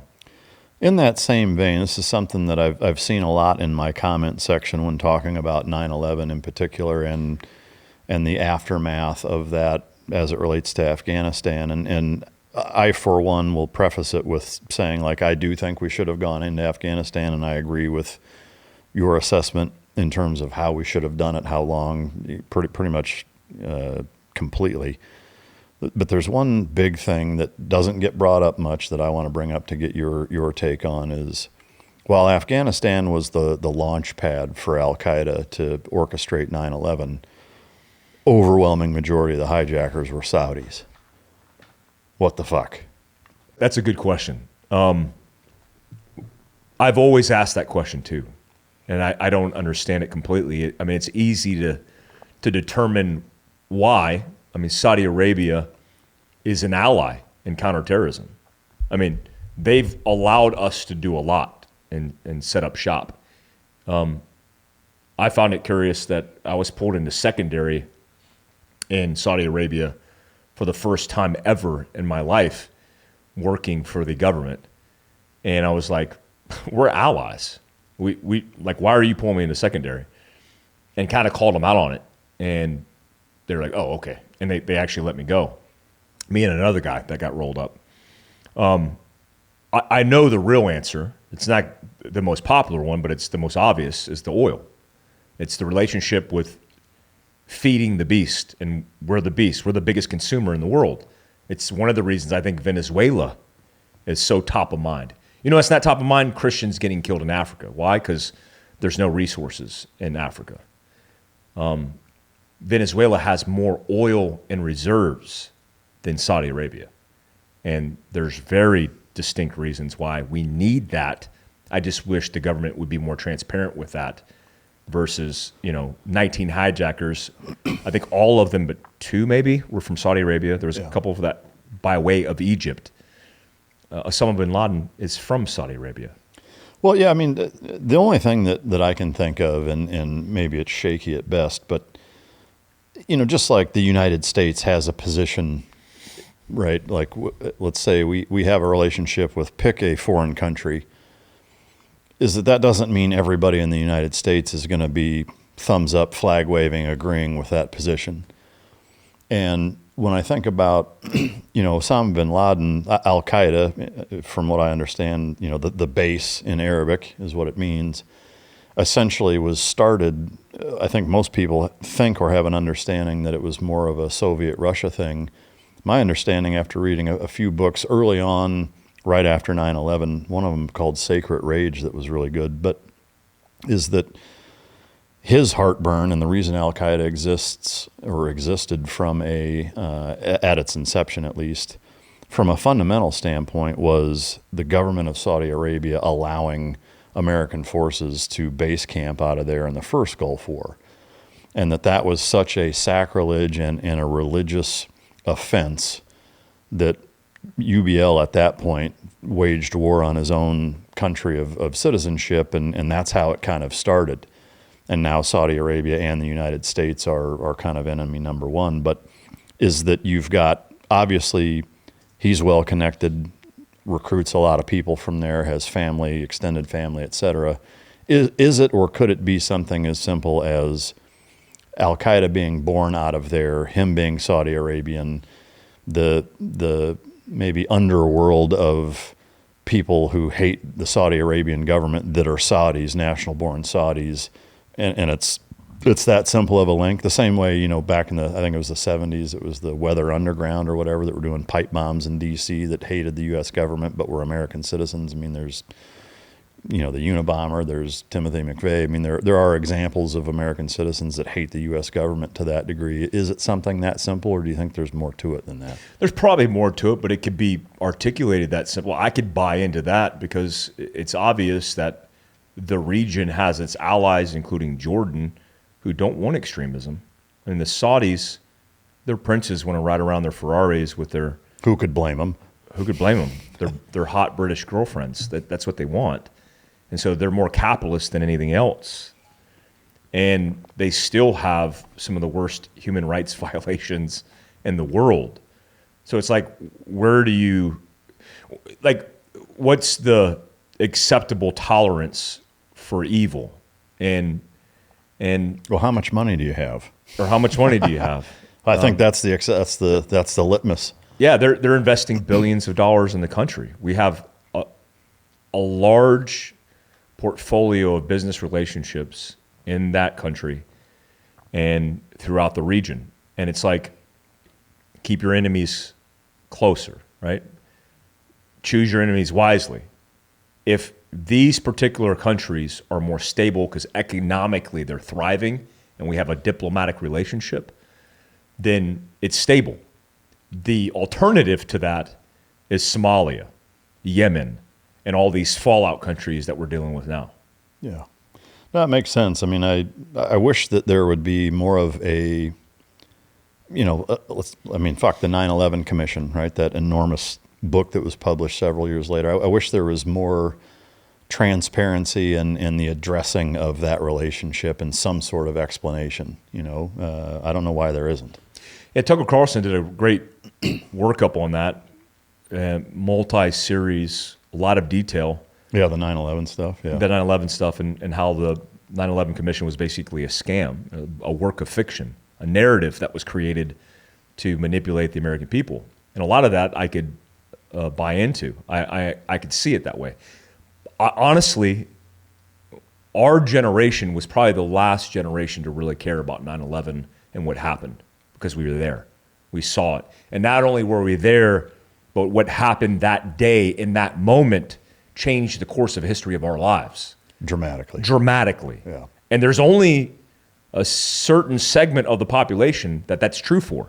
I would say even there's a certain segment of Generation X that's really true for. I mean, I guess it'd be impossible not to say that there's a component of millennials that it did too, but I do think it's different because they were in junior high or maybe early high school when it happened, you know. It's good to be Gen X, I think. Yeah, for sure. I will say, guys our age, you're what, 45, 46, 45? The older I get and the more I kind of see behind the curtain, the more cynical and bitter and almost depressed I get with the way things are in this country. When I think back to the 18-year-old me, standing there with my right hand up, fucking swearing an allegiance, you know, to the Constitution and to the United States military, the principles, the ideals that I had then are no different now, but they're tainted dramatically by what I've seen behind the curtain, and it just seems to get worse every year. Yeah, I think it's exposure, especially with we were isolated in a silo. Now we have all the information, and the next generation has more information and access they could ever ask for. They're saturated in it. And so you can call that education, but a lot of it's propaganda. So what do you trust? Well, either way, you're more informed than we were. Yeah. I was that 17-year-old kid raising my right hand and thought, even when I got out of the military in 2016, very optimistically about what I did, the position, and transitioning into civilian life, not realizing that in the next few years, with the exposing of political fraud, waste, and abuse that we were part of, that it would create the picture differently than we saw it. And it was a fantasy. I mean, I grew up reading Marine Sniper, One Shot, One Killed, about Carlos Hathcock in Vietnam, and Mac V. Sog from John Plaster. And that is the man I wanted to be. And then I grew up and realized it had nothing to do with the government, the army, the military, the service, the branch, and just everything to do with the men. Yeah. And that's what I'll cherish. I still cherish those moments with those men. But everything else, like you, has been tainted. Yeah. I'm right there with you. I mean, I'm still very proud of what I've done. I wouldn't change it. Like the best times professionally of my life were serving with the best men I've ever known, you know, in dangerous places. And, I'll always look fondly on that. I just hate that all of us so naively assumed that our government and elected officials had our best interest in mind when clearly they didn't. The Vietnam vets tried to tell us, like all of the depictions of Vietnam veterans rebelling against the government. I never bought into that. And I actually thought illy of them. I was like, look at these traitors. And then the older I get, the more I'm like, maybe I'll stick the Daisy in my M16 barrel or something. Yeah. I feel more like a hippie. Yeah, you'll be, I can't remember, what's the body of water that's at the Washington, that leads up to the Washington Monument, the Jefferson Memorial. Yeah. Viet fucking Nam, like from Forrest Gump. Yeah, that'll be us in fucking motorcycle cuts and fucking gray beards, right? Halfway there. Yeah, Rolling Thunder. Switching gears a little bit, spending 16 years at such a high level, you went through selection, which is always a hotbed topic, online, especially a lot of podcasts, people talking about selection prep, how effective it is, whatever.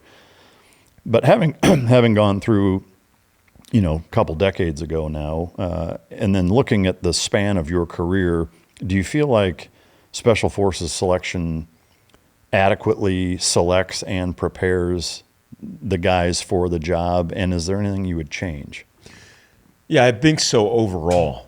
I mean, selections are a weird one because you only have so much time, so many resources. You're constrained on down selecting the best guys.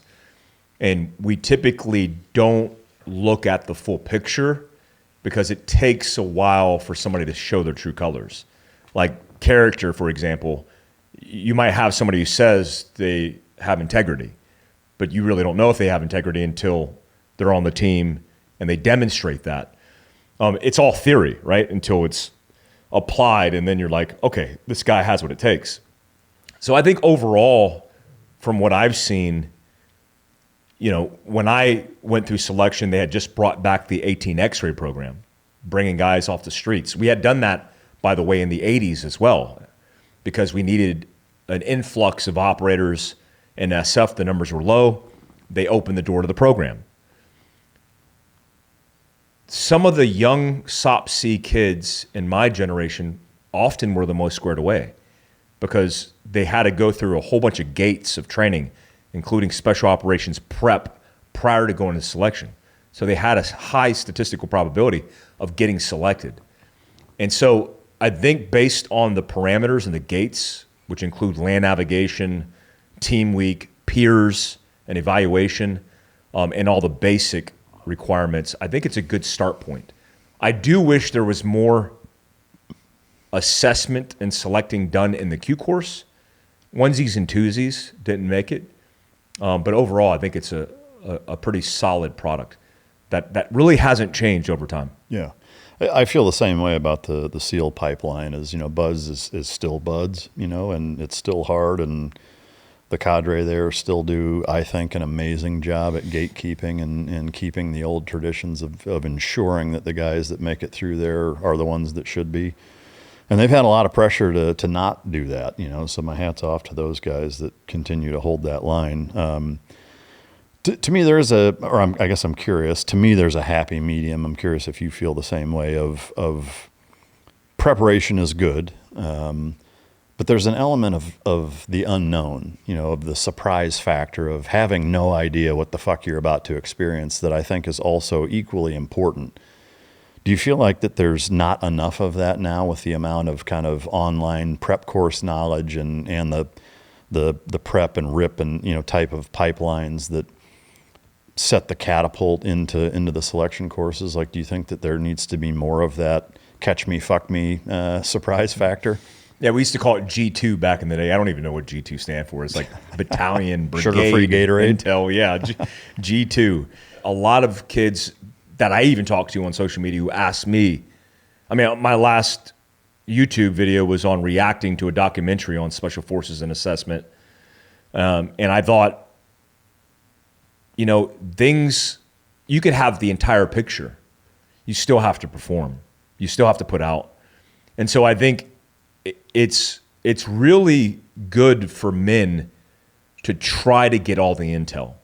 Because to me, it tells me that the guy's proactive, that he wants to learn and adapt as many tools as possible. Whether or not his theory or his ideas in his head executes is going to be on him. But that's the kind of guy that I would want. The kind of guy that I want on my team, if he's getting ready for sniper school, is the guy who's like, prepare me for sniper school.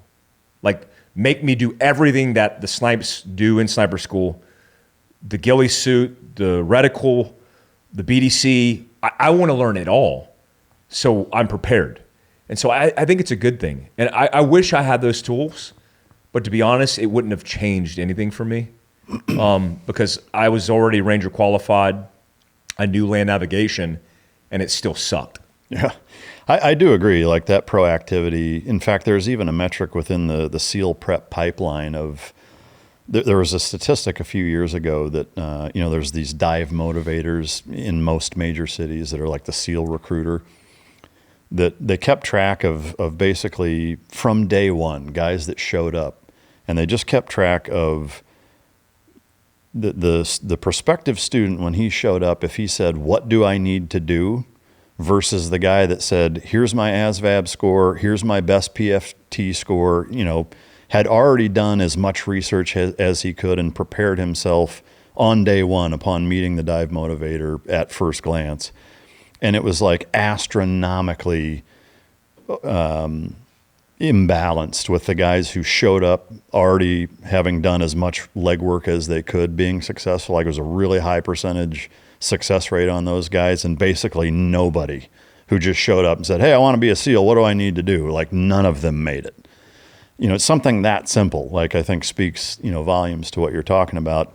To me, the happy medium, like perfect hybrid is yes, that, but like in every selection course, I think it would be awesome. And this is SF, Rangers, SEALs, everybody, is the cadre gets to come up with one thing that hasn't been done before. Like, it doesn't need to be super extravagant, like a 5-day thing. I mean, it could be like an afternoon, maybe a 24-hour period where you guys just get to throw totally unexpected shit at everybody that there's no way they could have prepared for it. And they have to figure it out, because as we both know, like, that's going to fucking happen, right? Is that, I don't care how good your plan is, how well rehearsed you are, how well equipped you are, and what kind of fucking close air support and supporting assets you have. Murphy is going to come fuck you in the ass with no lube at least once, almost always, and I think that would be an integral and really important part to that selection process, to see how guys, when they're thrown something completely unexpected, how they respond. It doesn't even need to be that they're successful navigating it. It's how do they handle it. I think that's an important characteristic. Yeah, the physical aspect is what it is. And it's real easy as a common denominator to kind of get everybody on the same sheet of music physically. Critical thinking is something that I think isn't emphasized enough, because I want my guys to critically think all the time. I want them to analyze, assess information, and adapt when necessary. And you really can't teach that. You have to experience it. And so if we had more blocks of that, which an example of critical thinking is team week. You have to critically think through a scenario where you have to come up with a plan, execute that plan, and then see it through. But you only get a little bit of exposure to that because only the leader or the designated leader gets that opportunity for that training evolution. I was the leader for my training evolution for Team Week because I think they knew I was Ranger qualified, and they're like, if we want to set these guys up for failure, pick the 18-year-old SOP-C kid who has no life experience and see what happens. And it could be complete chaos. So I do think that there would be an advantage to that, especially if it had to do with critical thinking. That had nothing to do with physically putting out. Everybody, generally speaking, is going to show up in shape.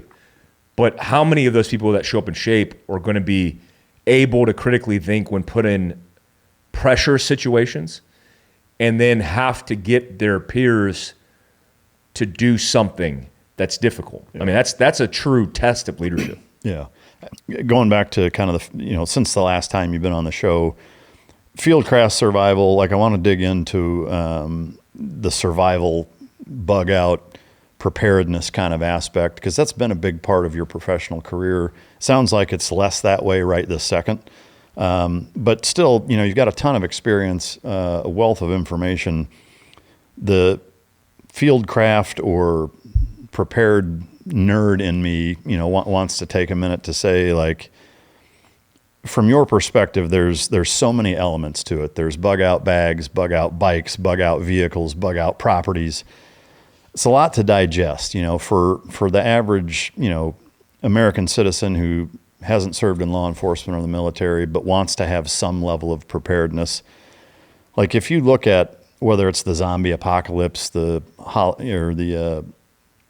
nuclear fallout, I mean, whatever, is that you put yourself in a position where, like, legitimately the shit has hit the fan and basic networks and infrastructure is largely collapsed. The U.S. dollar's worth nothing. Power, water is essentially gone for the foreseeable future.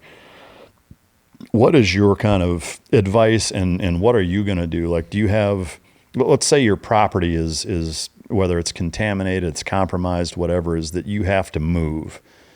What rig are you taking? Like, what are the bare essentials? I know we could spend 5 hours talking about that by itself, but kind of like the 30,000 foot view, what's your approach to that? Having trained for it, taught it, done it for so many years, and being, a subject matter expert on it. It starts with a Ford Raptor. Yeah, fucking it does. The non-R. Check. Yeah, the 3.5 liter, not the 5.2 liter. So it's a really good question, and obviously it could be very complicated and convoluted. The way that I approach that is reverse engineering the dependency we've created on institutions to sub out everything in our lives for convenience, for efficiency. For example, you for sure, if in a dangerous situation, would think to call 911 first as a priority? I wouldn't. You wouldn't. Neither would I. Yeah. One, I would address the issue first, primarily, and then think, would calling 911 actually put me in a more precarious circumstance right now? Probably. Probably. The answer is yes. But let me give you a realistic example of that. Your son goes to jump over a fence and he catches his armpit under the fence and it pokes a hole in his arm and he has an arterial bleed. You pick up the phone to call 911. You go into the house to get your phone to call 911. He could probably potentially bleed to death because it's an arterial bleed. A brachial bleed, even under your armpit, which I'm using that example because I had a police officer friend of mine have that same thing where he put pressure and it was arterial and it began to pump. I mean, I could feel my pulse right now in this through the clothing of my arm. So he was spewing blood. He held the pressure. He went and he had to get surgery, like upgraded level of medical care to see if it was arterial and then repair it. You don't have the time, right? When seconds count, first responders across the board are minutes away. That's the saying, right? So if you take all the things that you lean in on for efficiency, optimization, convenience, you outsource nearly everything. The water running from your home is probably coming from a pipe that's fed through by the city or the county in your town. It can be shut off or contaminated. Shut off, contaminated. You could lose it for a power outage. The electricity in your home, the internet, every facet of the infrastructure and the supply is pumped in and primed by an umbilical cord. What I want you to think in the mindset is start cutting the umbilical cord. Start small. I just had this conversation with a friend of mine when it came to food prep. I am not the typical food prepper. I don't prep MREs. And if you said that at a speaking engagement at a prepper conference, you'd be booed off the stage because they love their shipping containers full of crappy food. I'm a realist. I don't want to eat MREs in the worst case scenario. I work with a company called Carnivalt. Carnivalt does freeze-dried beef sirloin. They do chicken and they do pork as well, but I eat that for dinner. So I want you to eat the front end of your supply and resupply the back end. I want you to look at your house as not a shipping container, but as like a Costco. I go downstairs with a box and fill up all the things I need because in surplus, the things that I enjoy to eat with my family, I keep down in the basement, and in the cupboard, it's readily accessible. So again, it's about the mindset. It's about how we position things. Lastly, and we can get to specifics here, but lastly, a lot of people think that the tangible equipment is how you start prepping. It's not. One, it starts with the conversation with your family. Because in the conversation, you identify the deficiencies. And it's the deficiencies we need to fix because all of our circumstances are different. How I prep on a few acres in Utah is not how you prep in an apartment complex in New York City, right? So one of the questions I would ask is, if the power went out right now, what would we do? And if you don't have an answer, you need to sort it, right? The power to your house is likely supplied by a power grid that's very vulnerable, by the way, because it's a power station. Like mine is a hydroelectric dam, which is super vulnerable. If that stops, then what happens? Well, your Walmart doesn't get resupplied, meaning that gets backlogged, and then where do you get the supplies? Well, if everybody else is going through the same thing, then you run out of supplies very quickly. It becomes COVID toilet paper 2.0. I was just thinking of that. Yeah. It fired in my head. The COVID experience is exactly the example because now everybody's looking for paper towels and toilet paper because there's a deficiency, everybody panic buys, and then you have nothing left. So if you didn't prepare in advance, well, then you're just left behind. And so start asking the hard questions. If you're a diabetic, worst case scenario, because guess what? That insulin's not going to be delivered to your pharmacy. How do they backstock it? They don't. How do you get it? You can't order it online. You better get creative. And so there are very specific conversations that need to be had. And honestly, it's within the confines of your comfort zone. if you don't pick up what I'm laying down, if you don't read my book Prepared, I don't care personally. Like, you do you. I'm going to be prepared. If you want to be prepared, sort it out. And the first place to start is a conversation that might be difficult with your spouse, with your family. And then it's cutting the umbilical cord a little bit at a time. When I started talking about bugging out pre-COVID, I was a right-wing conspiracy theorist. I was an extremist. A fringe nationalist? By the FBI, I was a militia violent extremist, an MVE. Wow. Post-COVID... You got some T-shirts made up. Yeah, domestic prepper. Post-COVID, I'm a genius. We should have been thinking about this. Why didn't we talk about this? Now, post-COVID as an experience, we're getting back complacent and forgetting where we came from. I mean, it wasn't that long ago where everything in our world was completely upside down world. We were arresting people for surfing in the ocean by themselves. And we remember that. I mean, intently. A lot of people have already forgotten about it. Yeah. I mean, it's great stuff. And I think, to me, it highlights knowledge being kind of your best friend. I think it's easy and frankly fun. Like, I'll be the first to admit. It's awesome. Yeah, like to go on Amazon or to, even Army, Navy stores, surplus stores, whatever. Buy a Raptor? Yeah, buy a Raptor, put a fucking shell on it with a generator. I mean, or an RV van. Like, I mean, like that shit's cool, right? It's fun. But there's a certain component of, you have to have the knowledge and understanding and training to implement any of the tools, because to me, there's such a difference between even knowledge and actual application. Also, even just having the knowledge isn't enough. Just having the tools isn't enough. Like, you have to have both of those things. And I think that's where a lot of people fall short, because it's easier and more fun to buy the $3,500 staccato than it is to spend $3,500 on a week-long pistol training course, But to me, it's the same thing, right? Is that there's a certain level of knowledge base and research and understanding of what you have to work with, what your competency is, building a network of people who complement your skill set, that I don't think most people take into account. From the bug out vehicle, I'm kind of breaking my own advice here, but because it is fun and I'm curious, like, bug out vehicle wise, do you have a varsity dream team rig set up, and what does that look like? Yeah, for sure. I think, one, it has no tether technology. In that cutting the umbilical cord, I don't want a Bluetooth adaptation to anything integrated into a vehicle that I want really dumb in the worst case scenario. If it's an EMP attack, if it's electromagnetic, if it's terrorist related, if it's affecting supply chains, if it's even exploitation or signal exploitation of my vehicle. Every vehicle that we own now has some kind of technological integration to geolocate and pull, even update firmware on the go via the technology that's embedded. That is completely vulnerable and exploitable. And also, in the worst case scenario, one of the first things that's going to shut it down. Right? So a Tesla Cybertruck is your go-to. Yeah. Got it. Absolutely.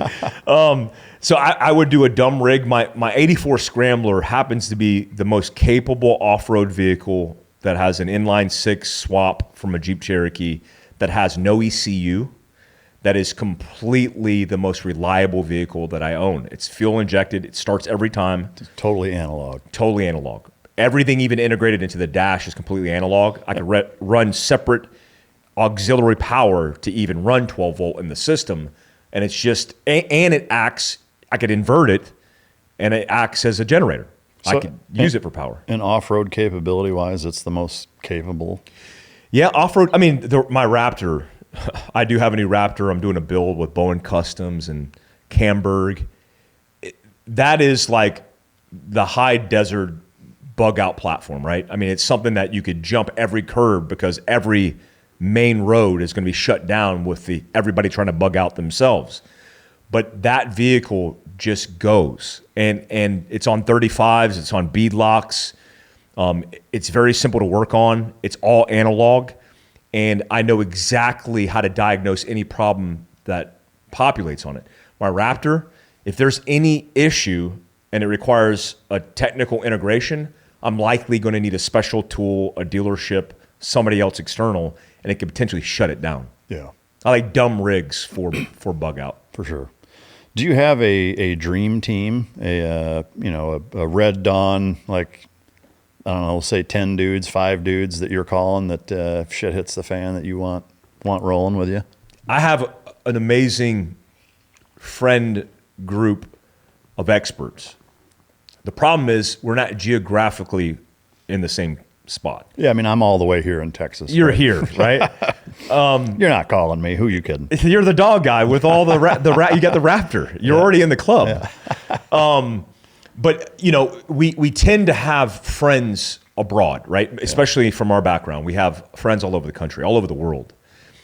What you want is in your geographical reach, within an hour's range of your home, you want people that you could call on and depend on for a QRF, for a quick reaction force, to be able to rendezvous, link up, and to get stuff done, to mobilize. It's why I started American Contingency as a forum, because I wanted people to be able to do that in their own backyard.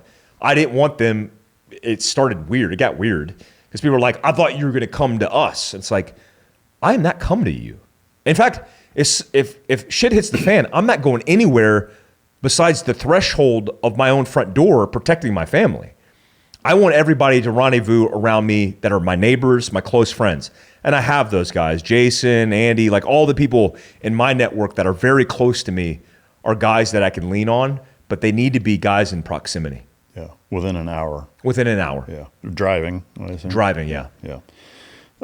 With that, I mean, so American Contingency, is it safe to say that that's the evolution of Fieldcraft, or do you want to talk about Fieldcraft and kind of how and why you stepped away and kind of where it is now and where you are now and that whole thing? Yeah, American Contingency was the community arm, the community action arm of Fieldcraft Survival. Look, I started Fieldcraft Survival in my head and on paper in Pakistan. I mean, I was deployed to Pakistan as a government contractor when I started it. I started putting it together as a survival company that could teach modern survival and prepare people for the worst case scenario. That's always been the mission statement. That evolved rapidly, quickly, bigger than I could manage myself personally. Being the face, being the main instructor, and then being everything else for the business was nearly impossible. I hired a team to get that done. When all this stuff went down legally, I was pushed out. Most of the people who pushed me out don't even exist in the company anymore. They've given up their equity in my company. And the guys who run it had nothing to do with the pushing of me out. And so it's a difficult circumstance because it was my passion project for nearly 10 years, nearly a decade of my life. I poured everything into that company. But I know, being a Christian as well, a man of faith, that everything happens for a specific reason, and it's according to God's plan. And me being pushed out has been a curse in many ways because it was my purpose, my mission, something I was very passionate about, but also has been a blessing in other ways. I mean, I am starting a new company. It's not specifically survival based, but it is a passion project of mine, and I have no hard feelings. One, the guys, Mike Hernandez and the guys who run Fieldcraft right now are doing great. I mean, it's a great company that I founded, that I loved, I still love, and I wish all those guys all the best. I don't even have hard feelings for the people that pushed me out, because the reality is I am now living my own medicine. Everything that I talked about in liabilities and assets, where I said you could only be one or the other, I became the liability, and I understand that. And there was things that I signed that said if I become the liability, they have the ability to push me out, and they did. And that was a business decision, not a personal decision. Is it, I mean, because it was an accusation and not even a charge, does that not change anything though? Or? I thought it would, but the reality is, I mean, it's the same thing aligned with my book deal. I lost my book deal. If the person or the people that I work with as partners don't want me in it, then me contesting it is a moot point. Because at the end of the day, even if I won legally, which I would not have won legally because I literally signed the dotted line that said if I become a liability, they have the option to vote me out. And so essentially I did it to myself. I wouldn't want to work with guys that don't want me as part of the thing because they think I'm a liability. Now, here post a year, the situation, is there regrets on either side? I don't know. I moving forward can't think about that. And again, I have no hard feelings for the company because it still exists. They still teach survival. They're still very good and effective at what they do. And I hope and wish them the best. But the reality is it all happened exactly how it was supposed to happen. And despite the heartache that I had, I wasn't mad. I wasn't angry. I was heartbroken because it was something that I utterly sacrificed everything for. And I think the guys that I work with know that about me, that it was everything. I didn't monetize. I didn't do it to make money. I did it to help people. And now I'm moving on to another chapter of my life. I mean, you can tell me to fuck off. Fuck off. All right, well, never mind. No, let's continue. I mean, did you have to relinquish your ownership in the company? Like, were you compensated at all for it? Or? I wasn't compensated at all. Man. I didn't get a penny from it. In fact, what a kick in the dick, man. I mean, I'm not trying to rip the scab off and yeah, make you... no, it was. I mean, overall, what I learned institutionally is I made a lot of business mistakes, but I also was the front runner for the company. And not being compensated, not reaping any benefits, and only having everything taken away hurt. But to be honest, like when I was working for the company, several employees made more money than me in my own company. I didn't get a rev share. I didn't get a bonus at the end of the year. In fact, I took my bonus and divvied it up against my employees if we didn't have enough to give. And that was just the way I rolled. And so, yeah, it's hurtful to say the least, but to be honest, I'm in a better position mentally and physically because now all the allocation of time that I invested and poured into that company, I have now poured into God, my family, and my new business. And so again, there's no harm, no foul. And honestly, everything I feel like, even sitting here with you, the first time out of the state in a year, happens for a reason. Yeah. I mean, it sounds like it's water under the bridge and you're okay with it. I am curious. I mean, is it possible for them to bring you back on? And if it were, would you even entertain that? I wouldn't entertain it. Yeah. It probably is possible. But at this point in my life, with everything that's happened the way it has happened, I wouldn't. I wish them the best, but I wouldn't do anything. Yeah. So with your new business, is American Contingency the new business, or is there another component to it? No, American Contingency it's always been community-based and an entity that is now owned by one of the co-founders who helped me start American Contingency. That entire organization is unilaterally operating on its own, which I think is beneficial. And Tom is doing a great job at doing that. And so it scales and grows and does all its good work on its own. But it has nothing to do with the new entity that I'm standing up. Do you care to talk about that, or would you rather wait? We can, yeah. What is the new thing?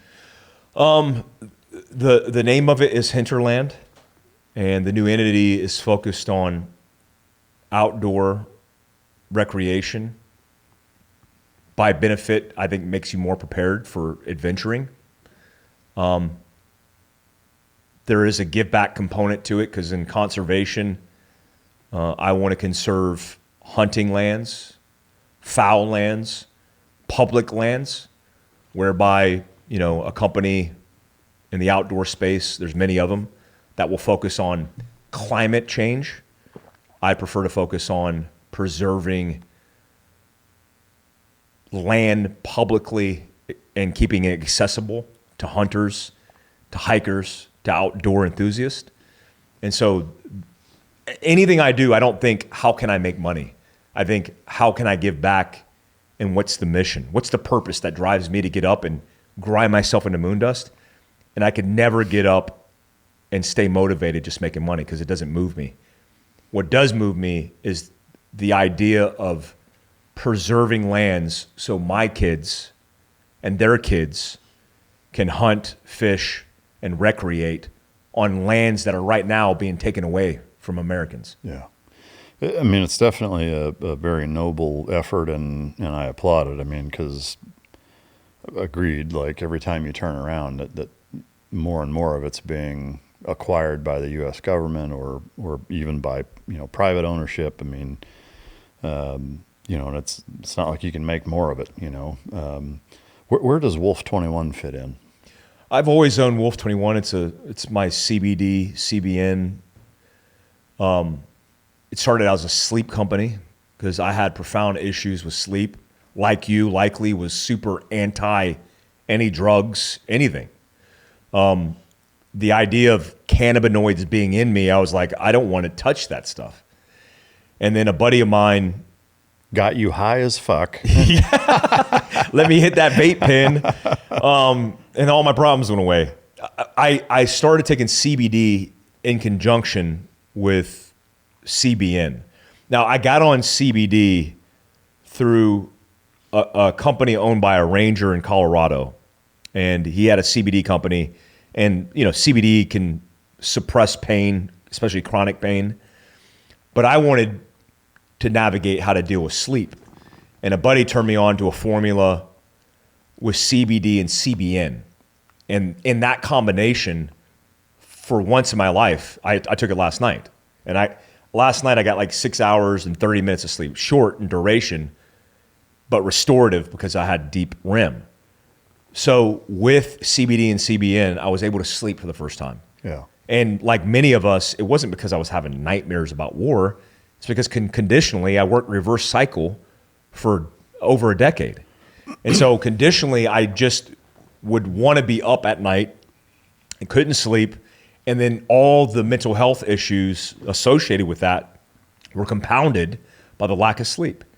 And so it changed my life. And so I worked with Slumber, the parent company, and came up with a formula. I mean, we're even outside of CBD now. I just had a meeting with Tyler, my ops guy, and Slumber, the parent company, and we're doing it's like a nootropic, but it's a hydration mineral base for hydration, in conjunction with creatine. And why? Because my brain needs creatine.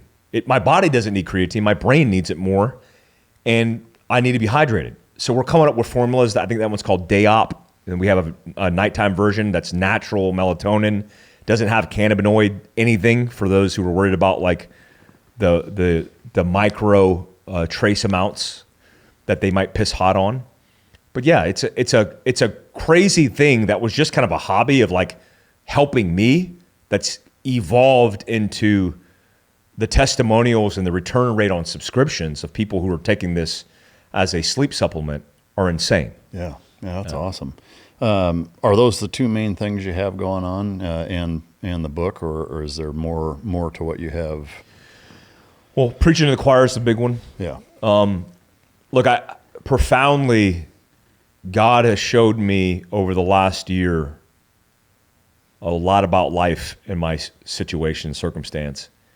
And I started a church called Unshaken Community Church, not to start a mega church, not to build a thing and preach from a pulpit. I don't want to ever do that. I do Preaching to the Choir on YouTube. It's a Sunday edition of the Mike Force podcast. It's what I do. I talk about my life, the difficulties I'm going through, and the correlation of scripture and my convictions and faith. it is never me talking down to people, because I am not the SME. I'm not a pastor. I don't have a degree in biblical studies.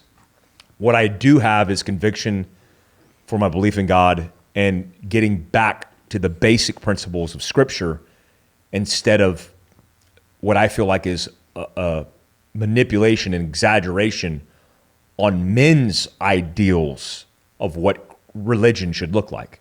It's not that complicated. I think we just need to get back to basics. I started Unshaken Community Church because I wanted to start a summer program for families to teach them how to be better prepared, and by benefit of that engagement, teach them about God. Yeah. I mean, to me, it's amazing to hear you say that. I'm super proud of you for transitioning into that, because it's such a necessary thing, I think, especially right now in our society, that there needs to be positive influence in that regard. And I love that you're doing that. That's awesome. Yeah, thanks, man. With that, maybe seems like kind of a strange question, but version of the Bible-wise, do you have one that you prefer, like English Standard Version, or like is there one that's a go-to for you? Because there are a lot of different ones. You know, it's interesting. Just recently, I've diverted from the King James Version of the Bible, and I started, I bought the Book of Enoch. Oh, really? Yeah, I was interested in one, the story arc, and then the displacement of why that got pushed out. And I want to get an Ethiopian Bible, the oldest version of the Bible before it was adapted, manipulated, and edited. And I think that's important, not just as a baseline and being a good Christian, but I think as an understanding of biblical history, I'm curious. And anybody who shuns that or shuts that out, I don't think that's a positive way to understand where we come from. Agreed. I mean, the idea that, for example, white nationalists are the Christians that influenced Africa. Again, the Bible and Christianity was in Ethiopia before it was in Europe. So Muhammad sought refuge in an Ethiopian church because he was exiled and he was being hunted. And so I think there is a lot of history that I'm interested in. King James is the main Bible that I subscribe to, both Old and New Testament. But I'm very curious. I'm biblical curious right now. What is your understanding of why the Book of Enoch was removed? I think it was political. I think it demonstrated and discussed a lot of things that were controversial at the time, including the idea of angels and entities obsessing and sinning on this earth. But what's interesting about, back to the origin of our conversation, which is psilocybin, Ibogaine, and all these introspective experiences via medicine, plant medicine, is if you take the Book of Enoch and you take my psilocybin experience, there are a lot of confirmation bias experiences in that where I could see how they cross over. And it's profound. The things that were brought to me seemed realer than reality. Really? Realer than reality. Can you expand on that? Like, how do you mean? I get chills right now. God took me on a journey in my psilocybin dose. I did a hero journey. And is that like a monster dose? Or? It's a monster dose. I think they say anything above 3 grams is potentially a heroic dose. The hardcore is 5. I did 6. Jeez. And at 240 pounds, like I thought, it's dosing, I think everybody's liver is about the same, right? So, and Ibogaine, they actually do it by weight. And I was like, our livers are the same though. And they're like, trust me, it's by weight. I was in Ibogaine for 15 hours. I was in psilocybin as an experience for about 4. God took me from this earth, showed me the beginning, middle, and the future. In the beginning, there was a time I was on the earth, and like people are like, "Oh, did you see God?" I didn't have to see God. I knew God was there, and I didn't go into it and watch a documentary on Jesus before I stepped into the experience. I wasn't doing a mantra from the Bible, a biblical interpretation, and then hoping that I would transcend into this confirmation bias. I had no perspective of what was going to take place. And that was on purpose. Matt Butler, who just wrote a great book, From Green Beret to Shamanism, is the one that I trusted to put me through this. I didn't want to go to a group community setting. I didn't want to go to Africa. I didn't want to go to Costa Rica in the jungle. I wanted somebody I trusted to be with me as I did this. I was pulled immediately to the earth before the sun came over the earth. And when it did, I was in a barren wasteland, and the light penetrated through the earth. I saw it, I felt it, and I got it. I understood what he was showing me. We went to the middle, and in the middle, I was in this room with all these pictures of historical representations of significant acts through history that were in black and white photos on the wall in a white, obscure, almost like a chapel in the middle of nowhere. And I was shown throughout history how things were. And then I was taken to the future. I was on a spaceship in the middle of nowhere where this lady was talking to me about the future and travel and how we can now do all these specific things. At one point, I was in another body and was looking at my hands. And my hands weren't recognizable, but I knew they were my hands, physically tethered to my body, but I was in a different body. I was in a like a cave setting.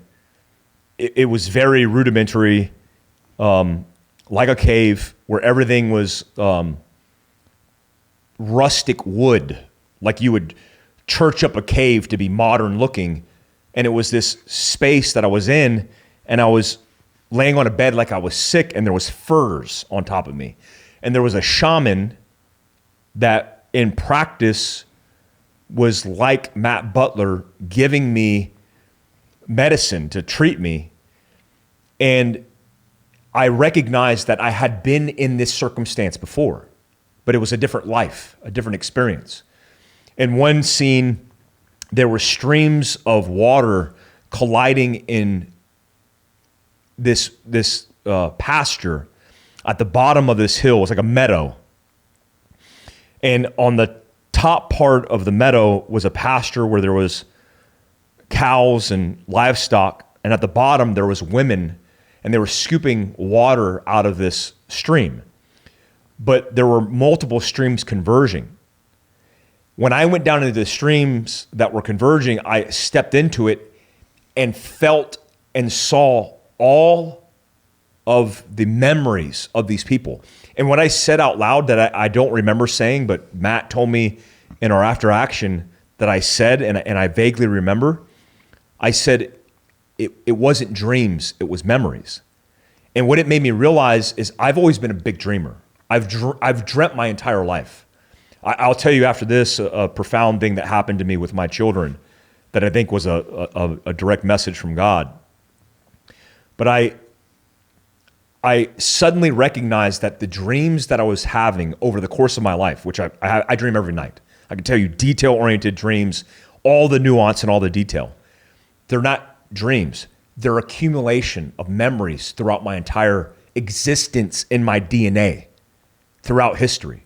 So it's my ancestors' memories through my life that has been evolved through my father and my grandfather and my great-grandfather. Do you believe in reincarnation?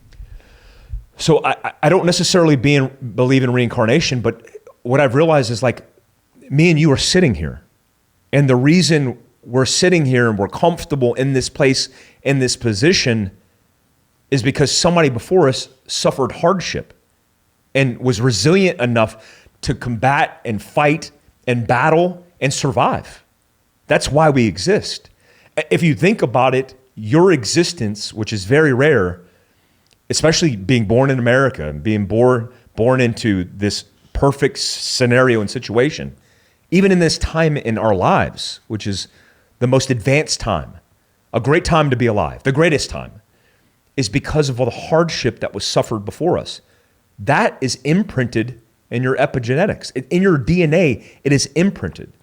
And so I do feel that my son, for example, I have two sons. I could see me in my sons, not just physically, but their mannerisms, the things they do, the way they think about adventure, survival, love, empathy. I could see it in them. And that only was reflected back to me introspectively in my heart that felt real through that experience. And why it's so profound is because it takes the abstraction and narrative that you've created, this false narrative that you've created, and it shows you the truth. And you can't hide from it. You can't paint a picture. You can't lie to yourself. And there's nowhere to go except be confronted with the reality of what is. And that's why it's so profound. So the people that think that it's a dark art, you'll get people in the comments of it's darkness, it's sin, it's evil. No, it's truth. It's light. It's conviction. It's God. And if you're a believer, and I'm not saying go out and trip psilocybin because I did it therapeutically. I needed to do it. But the proof is in the statistic and John Hopkins and all these case studies that are ongoing right now. But outside of that, the reality is when you do that, you don't have to see or feel, you just know God exists. And it's profoundly increased my propensity for my faith and also my disdain for the illusion we've been fed, even the criticism that often affects and impacts our feelings and our emotions. I don't care anymore. And that's profound. Outside of the neurological benefits, which there certainly are, of neurogenesis, for example, God is real and you see it. And you don't have to go into it believing that it's true. It just will show you it's true. Wow, dude, that's super profound and intense, man. What a trip, literally and figuratively, I guess. Yeah. I am curious, with that high of a dose, was there any part of that 4-hour experience where there was any amount of panic in being completely out of control, or did you find it easy to just kind of submit to that and let it take you down the path? Because that would be my biggest concern with it is that like panicky, I'm not in control, fucking with your head kind of element that would be hard for me to let go of, I think. Did you experience any of that? I did a little bit, and it's rare. What you're feeling, thinking about what that would look like is the exact fear that I had going into it. One, it's rare. And this is not my expertise, but I've been educated a lot about it. One, it's rare. Two, there are specific people, especially if you're prone to psychosis, if you have pre-diagnosed issues like schizophrenia, especially THC, it could amplify that and lock you in even. There are stories of locking you into psychosis. But with psilocybin, it's almost non-existent. I mean, one, there is no cases that I know of that I've heard from experts like Paul Stamets that of anybody overdosing or dying from it, right? You're most certainly more likely to die from an alcohol overdose, obviously, or driving under the influence than you are anything close to psilocybin, because you have to take pounds of it to overdose. But it does make you nervous. What I was put through, even in pre-workup, especially for Ibogaine, was a protocol through Wisdom Dojo called internal selfie. I mean, there's many names because it's an evolution of meditation practice or meditative practice and breathing that allows you to calm your central nervous system down regulate, so you can be accepting of what's taking place. And anytime you feel anxiousness, you can go back to that belly breathing to be present. Through Wisdom Dojo, through a lot of mentors of mine, including Chris from Frontline Focus, the guys at the Mission Within, Tyler, Punky, amazing human beings that have prepared you for that. And I was in a constant cycle of breathing to keep myself down regulated so I didn't lose my mind. I did have one instance where I felt like hot and I was overheating, and then I purged, I puked. I never understood why they continued to call it purge. I was like, you're throwing up. But it's not just physical. There is something that takes place when you purge. And it's very, I would say, metaphysical. When I purged, I saw darkness in both Ibogaine and psilocybin leave me. Were you aware that you were throwing up? I was aware, very aware. Like you saw evil leaving your I body? saw a dark entity, like a shadow of an entity, leave me when I purged. Wow. And partly I've correlated this to the research. And partly is the DMT in your body and in the experience, especially with 5-MeO, you think you're dying. And the things that you go through are what people experience in a life-altering or near-death experience, a death experience, not a near-death. They're physically, the body thinks it's dying. And so all these things happen, including the release of DMT in your system, including seeing this light hitting the wall and then pushing past it, but also the euphoria of feeling forgiveness and peace and understanding and acceptance of who you are. All of these things in their different ways have different modalities on how they address trauma. And it's, dude, I hate to say, I don't want to say this as a blanket statement for everybody, but I feel like if the world did it as a protocol, specifically 5-MeO, Ibogaine, and psilocybin, we would live in a better world. Yeah. Yeah, that's fascinating. I mean, like I said, I've had a number of guys on here, and they all kind of say the same things that you're saying in a different way. The most parallel just being that it's absolutely life-changing, permanently life-changing. In both psilocybin and the Ibogaine therapy, is there a self-awareness environmentally? Like, do you know where you're at and what's taking place and that you're going through this, or like, and you see the room that you're in, or are you going, like, because I know the visions you're talking about, but is it kind of contrasted with the environment that you're in, or are you in a totally different place? You're there, but you're in the matrix. And it legitimately is the matrix, man. I mean, I'm getting surges of chills because I'm getting flashbacks of memories where I was looking at Matt and he looks at me and he said, "Welcome to the Matrix." And it was like the Matrix as far as the fabric of the world as you perceive it coming unbroken.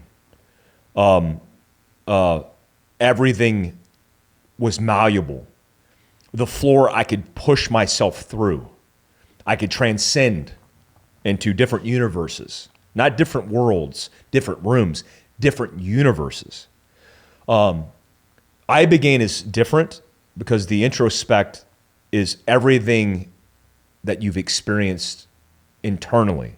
So if I was to use an analogy, the Ibogaine would be like a self-reflection, like a selfie. The psilocybin would be like turning the camera around in HDR. And if, depending on what issue that you're having physically or mentally, sometimes we need both, but sometimes you need introspective. You need introspect and understanding of who you are, and you need confrontation. Ibogaine is what showed me that, because Ibogaine shows you your world through your own optic, through your senses, through your world. And it showed me imagery of my entire life, and then you're confronted with that. At one point it said, "This is who you are." And for 15 hours in it, you have nowhere to go. Did that scare you when you saw that? So it's interesting because I would say Ibogaine comes in phases. One, the Mission Within as an organization is the most, like, I'm very hypercritical of experiences because I put them on for a living. I mean, when I went on Rogan's podcast and I promoted rewilding, we sold out every rewilding we ever had, and I took that very serious. I came back from that retreat and was like, I don't know how to do retreats, because these guys know how to do it, because it wasn't just professional with therapy, counseling, mentorship, but it was professionally, medically ran. Is that down in Mexico? It's down in Tijuana. Yeah. And you're hooked up to an IV and they're monitoring you the entire time. They're checking your heart rate. They're checking your hydration levels. They do blood work. It's very comprehensive. I mean, it's so detail-oriented, and it's because of the organization, not because of a protocol, because there is no protocol. I mean, you can go into the woods and do Ibogaine because it comes from a tree bark off a plant in Central Africa. I mean, it's available.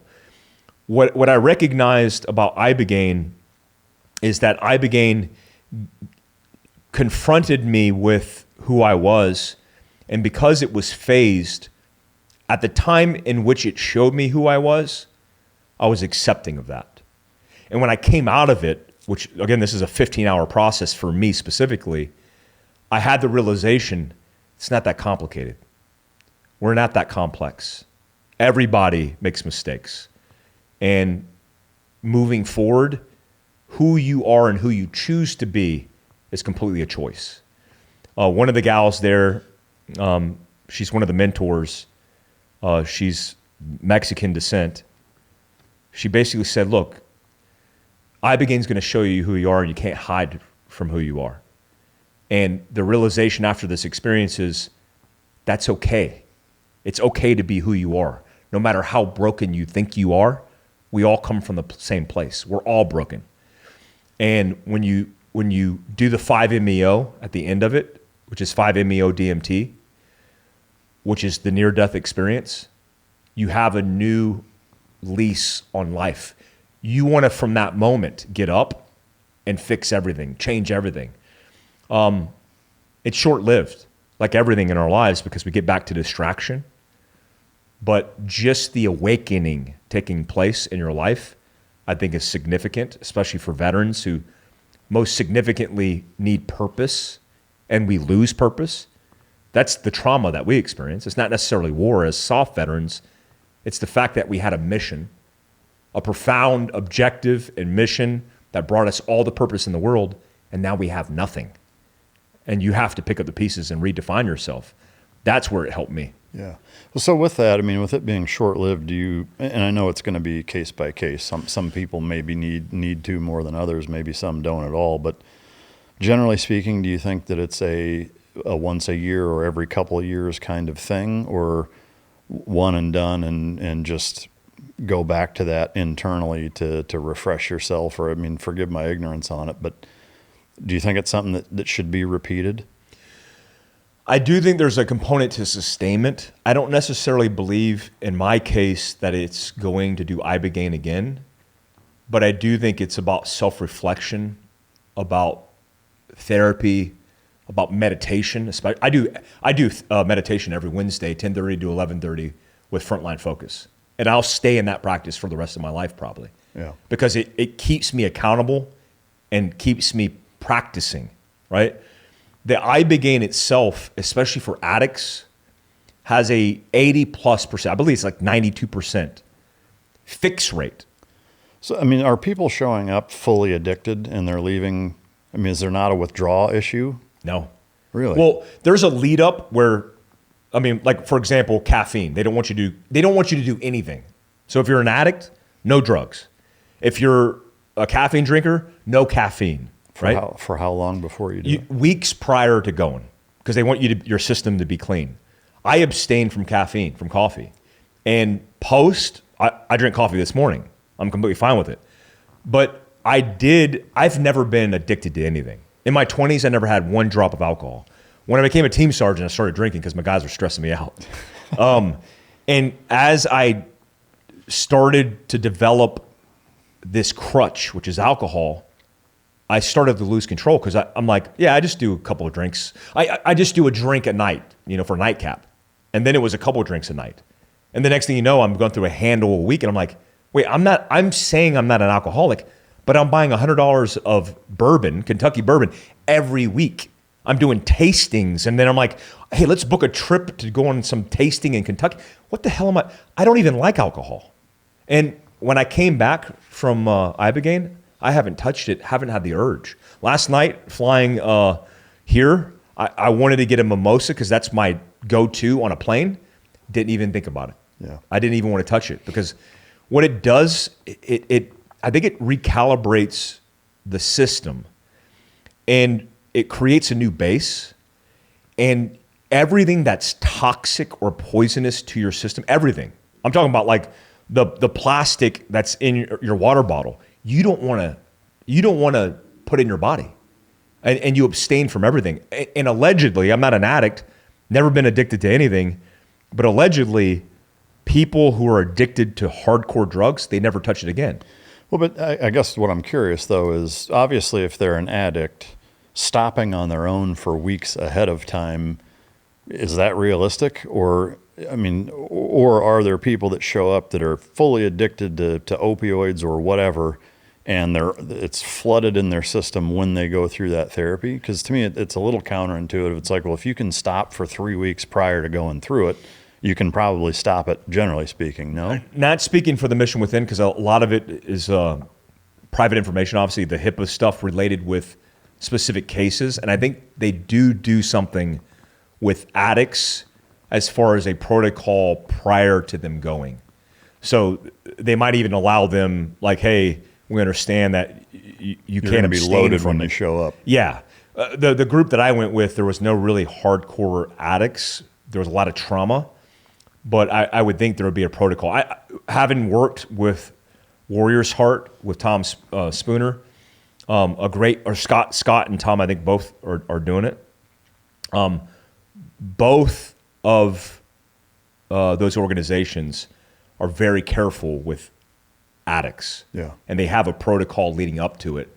But I know on the back end, the statistics are solid for stopping addiction. I mean, stopping this reckless abandonment and then just completely coming out of it and not having the urge. Yeah. Which is weird. I don't have the urge for anything like that. Yeah, it is fascinating. I mean, I guess I'm just curious, especially like with drugs, specifically opioids, because there's such an impact on dopamine and serotonin and the synapses in your brain that I would think that would be a big dice roll if you were to do psilocybin or Ibogaine when you're fully addicted to something like that. And if that would clash and cause some weird like seizure or panic session, or I'm just curious, like if that's, because that's such an advertised benefit to, I've never heard that with psilocybin, maybe it is, but specifically with Ibogaine, with fixing addiction, is that I'm curious how they manage that. Part of it too is it resets the receptors and also the desire and the molecule and the desire to be addicted to anything. I mean, anything, Yeah. Whatever the vice is, whatever the addiction is. Like coffee, I'm addicted to coffee. I love coffee. I drink coffee every morning. I didn't want to touch it. I don't know. I didn't have that mechanism in my head, that connection to that. And it was really liberating to have that for the first time. In fact, it was weird because I had bandwidth that was freed up. And what they do say is it recreates new neural connections and circumvents or flanks and maneuvers existing trauma. So this tethering of the idea or thought associated with your trauma that you've created in your head, and maybe even shaped the narrative falsely, it circumnavigates that and creates new synapses. And they say, very importantly, that in the next 30 to 45 days post, because neurogenesis and neuroplasticity is taking place, you're very impressionable, and all the habits that you instill in the next 30 days are going to be long lasting. Yeah. And so I meditated, I did breathing practices, I prayed, I fasted, I read the Bible. I try to be very healthy and abstain from it all. Yeah. So did you go 45 days before you had coffee again? Yeah. Or about that? Yeah. Like, did you decide like, okay, I can have coffee now, I'm going to have it, or did you find the urge coming back? No urge. In fact, I would joke with the missus all the time at a restaurant and be like, I'm going to get a coffee. And then I'm like, yeah, actually good. I don't want, like, I would just practice to pretend like, hey, give me that coffee. But I didn't desire it. I almost had to falsely like psych myself into doing it again. So what did make you drink it again? The missus wanted to do a coffee company. Not a coffee company, a cafe. And she wanted to do it local in town. And so we started experimenting with milk-based coffees, which here's what's changed. I don't want black coffee anymore. I like milk-based coffee, like lattes and, the foo-foo drinks.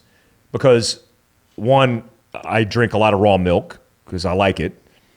Two, the acidic properties of just normal coffee don't sit well with me, just my guts, my esophagus.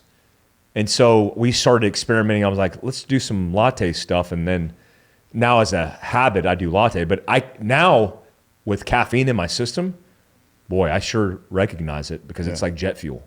Because I've abstained from it for so long. Yeah. But also because I do feel different, man. My brain feels the attachment, whether it's synapses or just cognition overall, is a lot cleaner. Whereby before, like I have tactical response as one of my gummies. You might have gotten it from Wolf 21. It's CBG. I would pop that with an energy drink, a Black Rifle or First Form energy drink, just to get enough oxygen and blood flow to my brain so I could be functioning. Wow. So a lack of brain fog, significantly noticeable. That's why I went, and that's the most profound improvement personally that I've experienced is levels of being able to think through problems that I've never been able to do before. Yeah, like just overall clarity. Overall clarity. How long ago did you do it? It's been a couple months now. Yeah.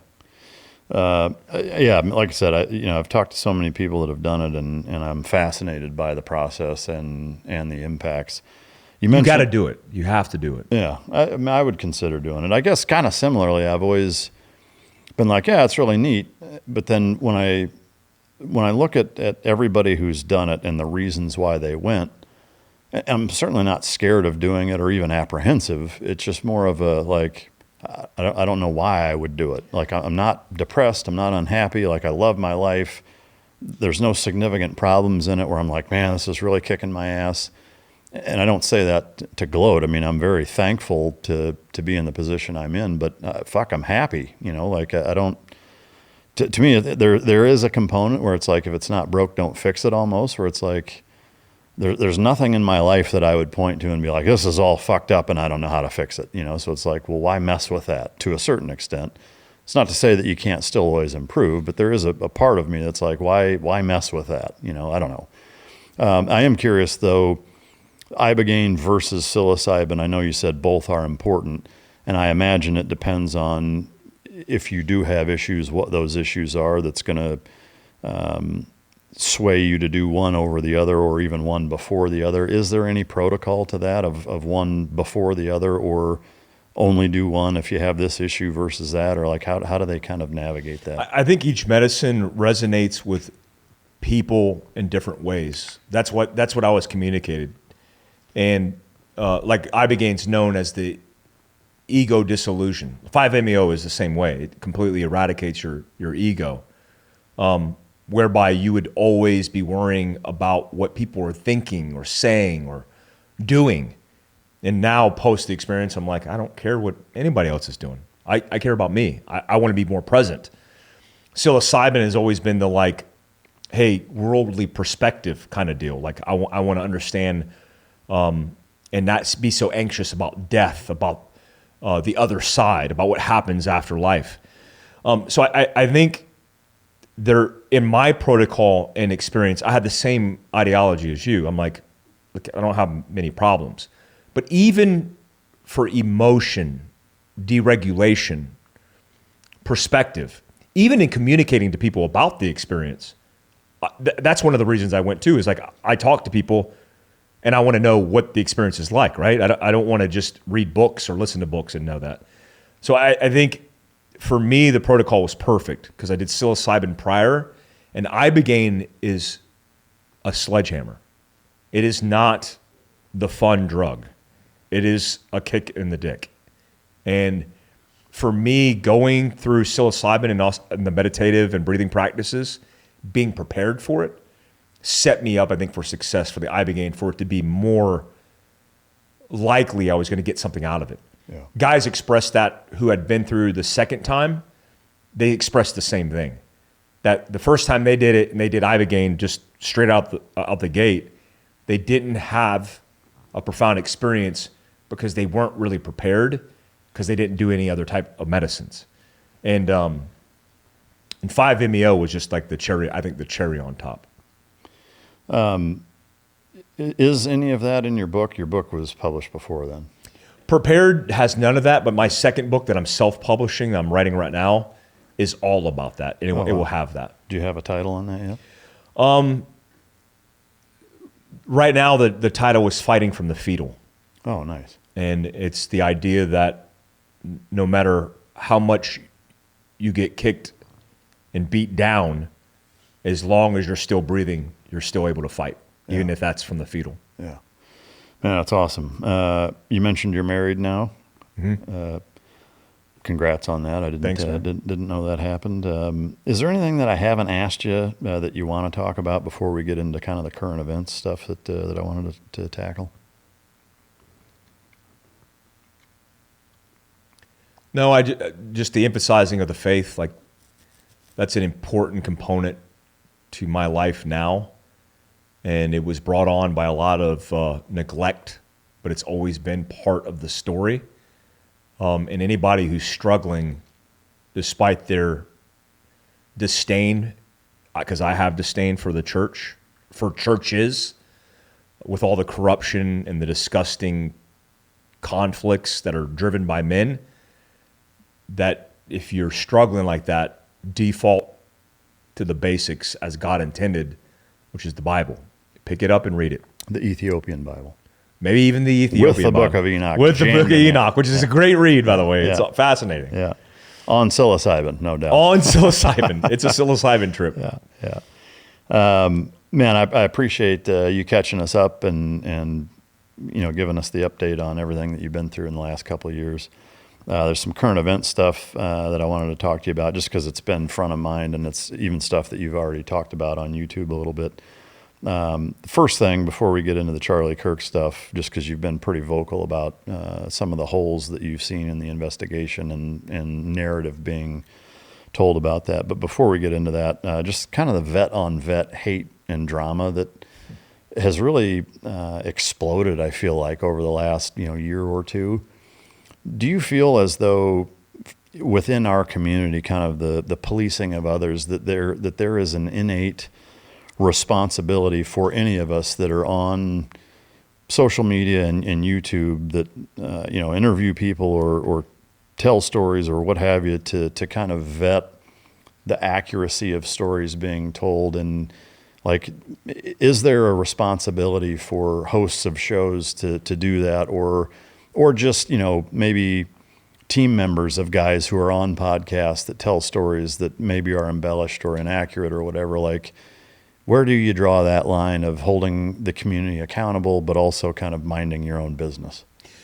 Yeah, what an interesting evolution of this.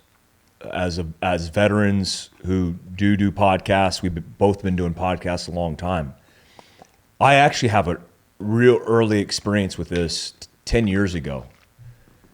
When I started podcasting, I was a podcast co-host on a show. I can't even remember the show. It was one of the few veteran podcasts in the country at the time because nobody from the GWAT had really been podcasting. And we had a Little Bird pilot on that talked about all of his experiences in war, the pipeline, everything. Come to find out, guy was never in the military at all. Wow.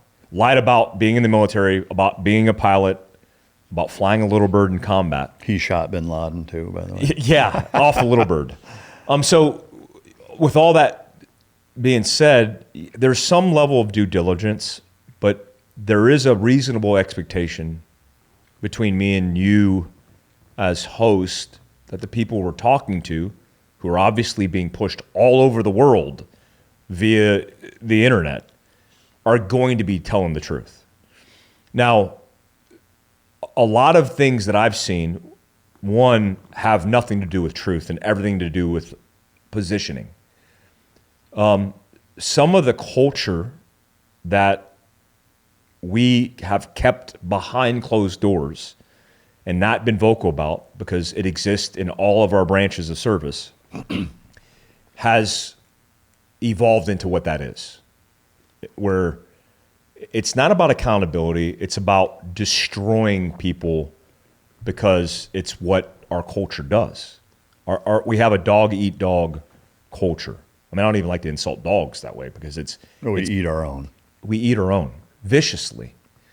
And some of the most elite units I've been in have had the most toxic cultures that are unbelievable. I mean, the stories that we both know, that we've seen, that will likely never come to public light are part of that culture. It's partially that, but I will say partially holding people accountable. Now, if you don't get any impressions, you don't get any likes, you don't get any monetization, then is that done? Probably not. But because it's popular, but it also, in my opinion, destroys the public trust. I know this because I talked to a lot of guys who have seen it. I mean, I've had guys come after me because they said, you don't advocate for dry firing because you weren't a Delta Force operator, because you're teaching people to use ammunition irresponsibly. Where I'm like, wow, if that's all you got, I'll take it, right? But there's other elements of it, even in Tim Kennedy's case, where I was Tim Kennedy's boss. I was his operations sergeant major. Tim Kennedy is the one who got me into social media. He taught me. My first post ever on social media was when I went to a charity event with Tim as his sergeant major. He was showing me like, hey, this is what I do. This is the things I'm part of. Where I saw him be the most humble and kindest man with no cameras, no cell phones. There was a kid in the parking lot when we got there that I know he saw him. And when we came back, the kid didn't say anything to him, but his dad was like hitting him on the arm, like, go talk to him. And he went up to him and he said, Mr. Kennedy, I'm a big fan. Like, I just wanted to say hi. And he said, I got something for you. He walked to his car, pulled out a set of USC gloves, signed them, and spent more time than you probably should with somebody who waited in a parking lot for an hour for you. And he did that not for the glitz and glamour and the social media. There wasn't a camera even near him. He did that because he's a kind human being. Now, he's also the same guy who I talked to post this BSM with V stuff that apologized to me and said how regretful he was about the entire situation. So the culture of stolen valor has always been a thing in our community. I mean, it was started by, really Mr. Shipley. Yeah. I mean, the origin story of stolen valor. But Shipley does it the right way.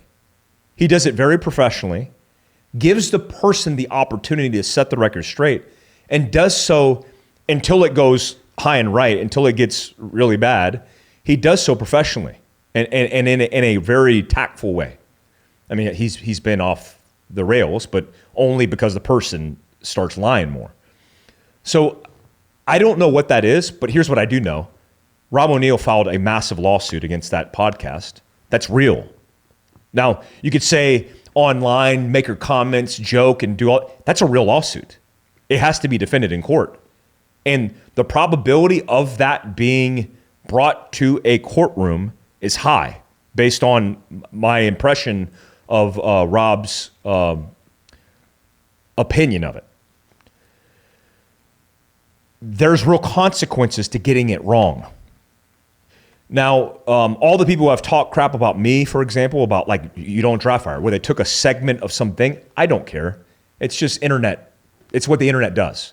I'm not worried about people's opinion of me. If you train with me and you have that opinion, then I want to talk to you. I want to navigate, like, did I do something wrong? Can I be better?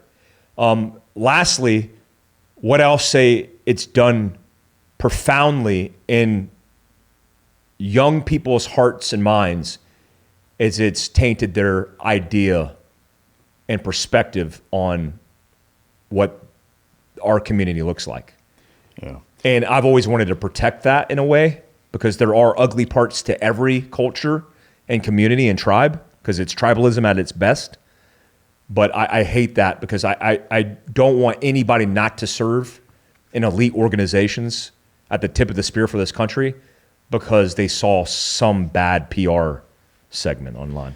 Agreed. Yeah, for me, more than anything, it's just heartbreaking to see that, the breakdown of trust and reputation, and the way that the special operations community as a whole, entity-wise, I think has been jaded and tarnished in such a huge way in the last couple of years because of it. Yeah, it breaks my heart. Yeah. Charlie Kirk, you've been fairly vocal on YouTube on a number of kind of responses to different tidbits of the investigation, and kind of picking apart some of from a shooter standpoint and an investigation standpoint. I guess just broadly speaking, what is your take on that across the board, really? I mean, from the narrative that's being fed from the FBI to the public to, the concreting over the shooting site not long afterwards, and the videos that we've seen, and just from a sniper's perspective, kind of what is your take overall of the entire thing? A lot of it stinks, and I don't like it. There are technical things that 100% I could speak from a position of expertise and authority as a sniper.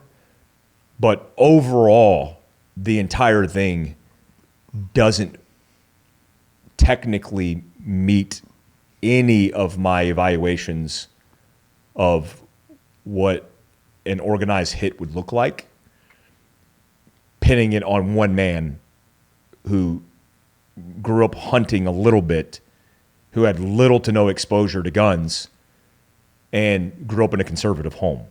It just doesn't make any sense. And there's many components to that, but for him, like, everybody's like, it's an easy shot. Got it. Yeah. Shooting a watermelon off of a fence post is an easy shot. Shooting a man under a tent in front of thousands of people, knowing that you could get shot and killed yourself, compromised, even for trained operators, is a lot of pressure. Not that we couldn't work through that pressure, because we do that. But for a civilian with no understanding of stress inoculation, of training methodology, planning sequences to be able to execute that alone,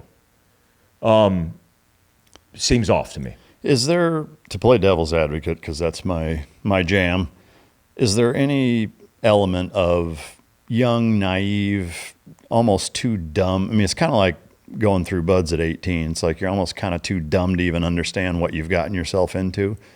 Do you think that there's any element of that that's even possible, that like it just didn't even register that what he was doing was so profoundly significant historically and evil and what have you, that it was just not impulsive, because obviously there's a level of planning that needs to take place, but just from a mindset standpoint, that could possibly be a factor? Yeah, for sure. But even in the analogy you used, in BUDS, you don't have to be super technical. You just need to survive, right? You need to get through it. When you look at this situation, even breaking it down into an op, and just cut out planning, just do infill, actions on, and exfil.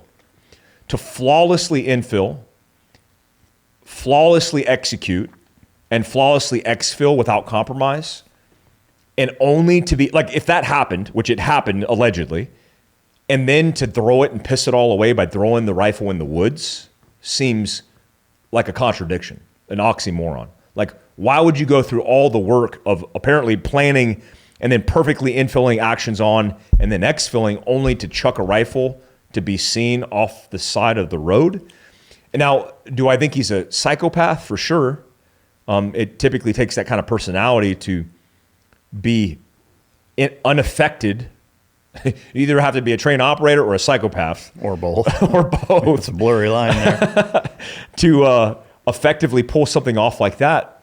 But I also think for people to operate like that in their own little world without help, and you could take the Trump assassination, attempted Trump's assassination as well as an example, would be super unlikely. I mean, the biggest controversy is obviously the JFK assassination. To think that Oswald alone was a lone gunman with no help and coordination after he travels to Russia, like, what? Like, so I'm afraid the further away we get from it, every day that we get away from it, the more it becomes a conspiracy and the less it becomes confirmable.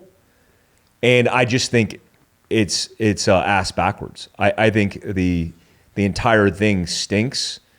And I could say this.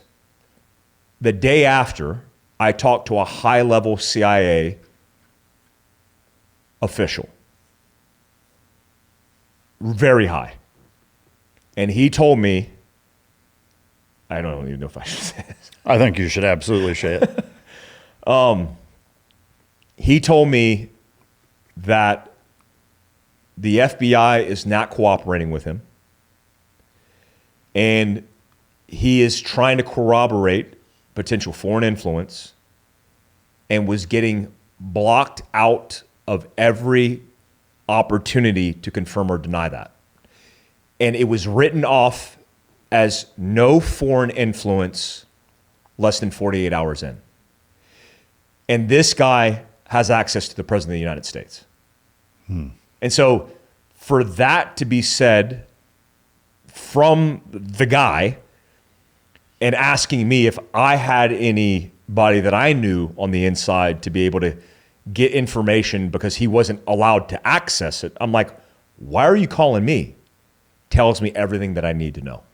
Well, so to me, here's where I don't understand that is that you have, Trump's hand-picked guy running the FBI, right? And so if this guy has access to Trump also, isn't that at odds? Like, why would the FBI being, headed by Trump's hand-picked guy not be cooperating with somebody who also has access to Trump? Like, where is the conflict? That's the first question I ask, and what I got was, God. Ought to be fine. Says the guy. Oh, yeah. Says the guy on the other side of the fucking interview. What I was told was the guy's already bought. And which guy's already bought? The FBI. By somebody outside of the president? Don't know who that is, but basically he's already been so heavily influenced by outsiders that it's a very good question that you would have a hand-picked cabinet member from the DOJ, the head of the FBI, and then a hand-picked cabinet member for an intelligence organization not being able to interoperate together. Why would you block them out? Well, one, if you were trying to compete with them and you wanted to be the person that was positioning your organization to be above the rest, like, why would we need the CIA? Because the FBI runs the show. This is a domestic terrorist threat. But have you confirmed or denied that there's any foreign influence? Yeah, we did that. How can you do that in 48 hours? You can't do that, is the answer, in 48 hours.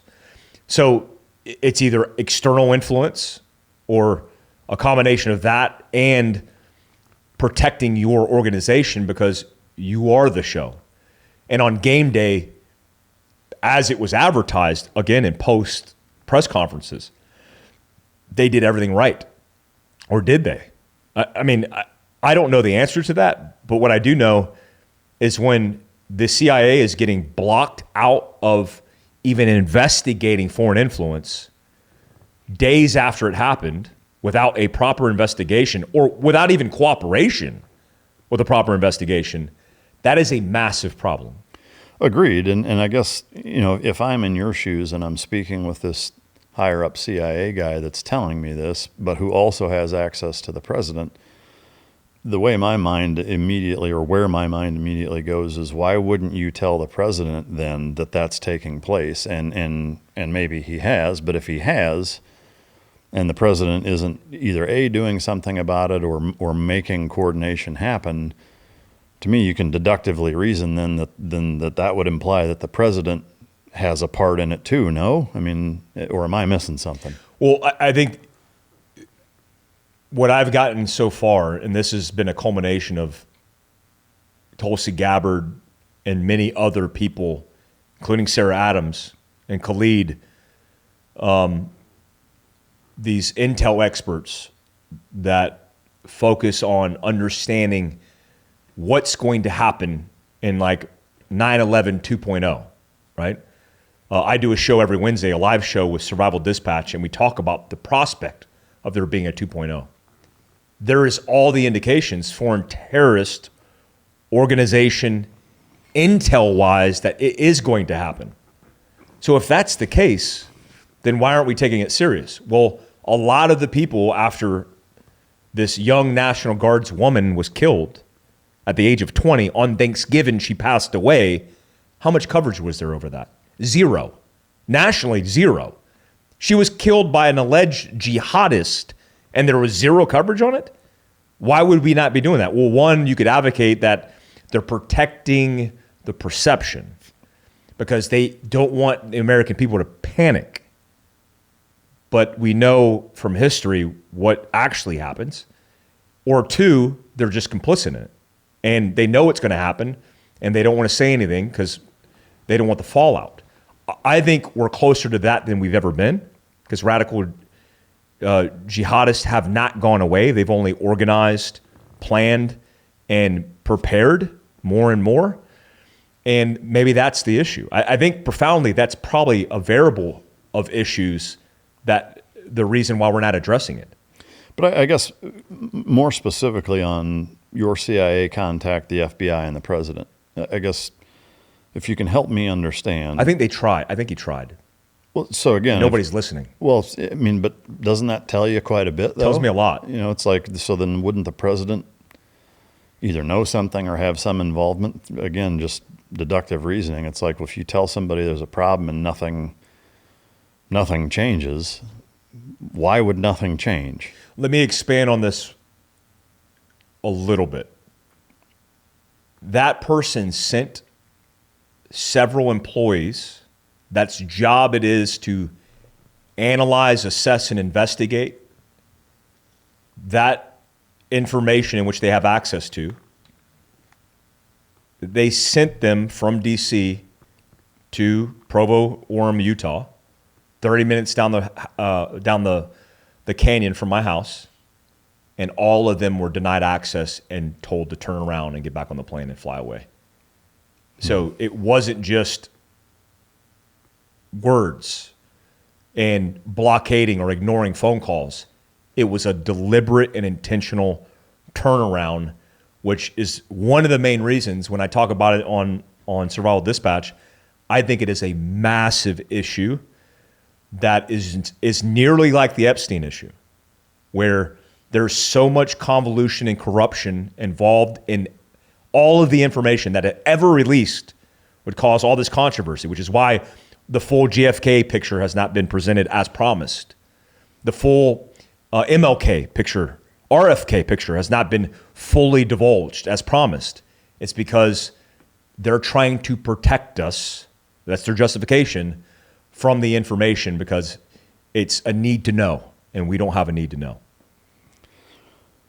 Dude, that's terrifying. Scary. I think it is.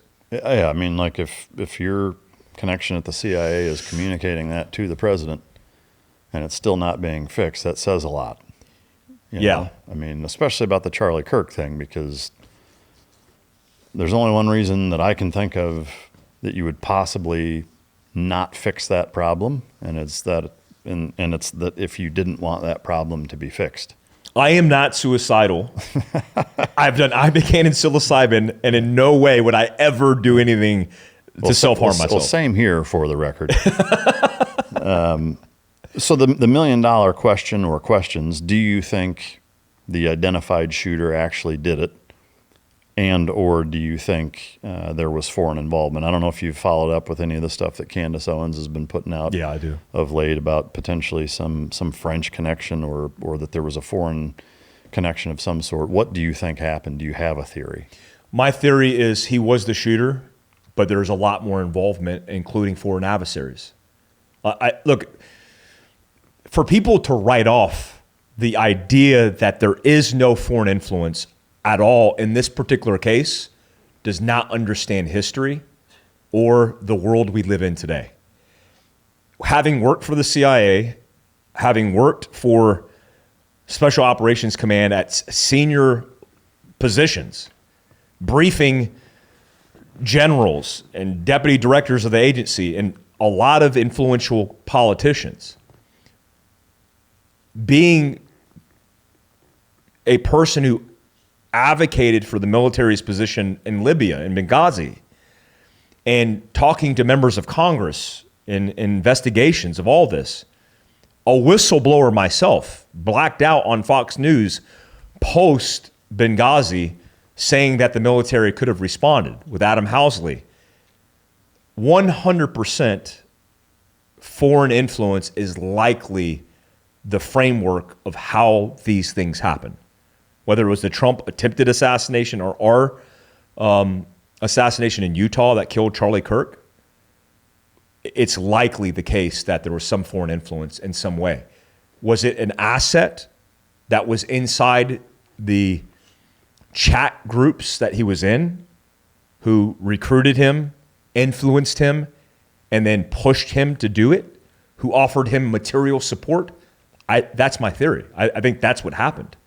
And people would say, well, that's not the case. Twitter just unlocked the ability for you to see where the accounts and the tweets are coming from. And would it surprise you that a lot of the vicious, toxic, volatile conversations that are created from the origin point are coming from overseas adversaries? Now, if you said that, you'd be like, yeah, I think that's the case. If I showed you where they're geolocated and tagged on Twitter, then would you believe me? If I unpacked the Twitter files and showed you all the political convolution between the government and private companies to suppress your voice, including mine and yours, on YouTube and social media, would you believe me? If I showed it, would you believe me? So it's all there. And I'm inclined to believe that that's what happened. Any thought, guess, theory as to what foreign state-sponsored actor or organization? I think, and we know this for a fact, that Russia, China, North Korea, and Iran are closer in talking, engaging, and working together than ever before in history. A lot of that because of the severing of diplomatic ties under the Biden administration. I think it's everything they do. I think they have a joint task force. And I can't prove this. I haven't had intel that reports this, but I believe if you're the bad guy, if you're the adversary, you work together. And when you work together, you have a combined joint task force that puts all your resources together and you tackle it. And their strategic plan at the table is to burn America to the ground from the inside. And they're doing a really good job at doing it. Troubling times in the kingdom. The most troubling times. Yeah. The most troubling times. Is there a current event topic or anything that we haven't talked about that you have a strong opinion on that's worth mentioning? Oh, there's so many. to keep it short, let's just talk the technical component to him being shot and the conspiracy theories that have been evolved around that. I mean, entire channels dedicated to talking about the exploding microphone, the shot from the rear, all these things. I've never publicly said this, but the reason I was so very definitive on what happened as far as that round entering his neck is because I've seen it firsthand. My first sniper engagement was with 3 of my teammates in Iraq with an SR-25. I was just newly qualified. It wasn't my first kill. It was my first sniper engagement. It was off a short wall with nods, lasers on our SR-25s. We were all running gas guns, semi-automatic 308, 7.62 by 51 match ammo, downrange on a call out. We had already killed a guy who came out the front side of the compound. He had a chest rig on, an AK, and came out to fight. He died quickly. We were on the side, it would have been the red side of containment on this objective. We were locking down this carport, and there was a guy who was inside of a illuminated room, and his family was in the room. So what it was, after we put it together, was he was facilitating a safe house for terrorists. He heard the commotion outside, got angry, picked up an AK, opened the door, and walked out with the AK, and he was shot. 308, 10 meters. 10 meters-ish. One of the rounds hit him in his neck and shut him down. Why? Because the distance from him, the round or the trajectory of the laser mating up with a point of aim in your reticle would have been a hold under. And to make sense to that, to you guys about that, the round would have impacted low and to the left, depending on the offset of the laser, because it wouldn't have met the point of aim via the desired point of impact, because most of our lasers were zero, depending on the operation, the operator, 50, 100 yards, right? 100 meters. So it was traveling up to that point, but hadn't met that point of aim in the crosshair of the reticle.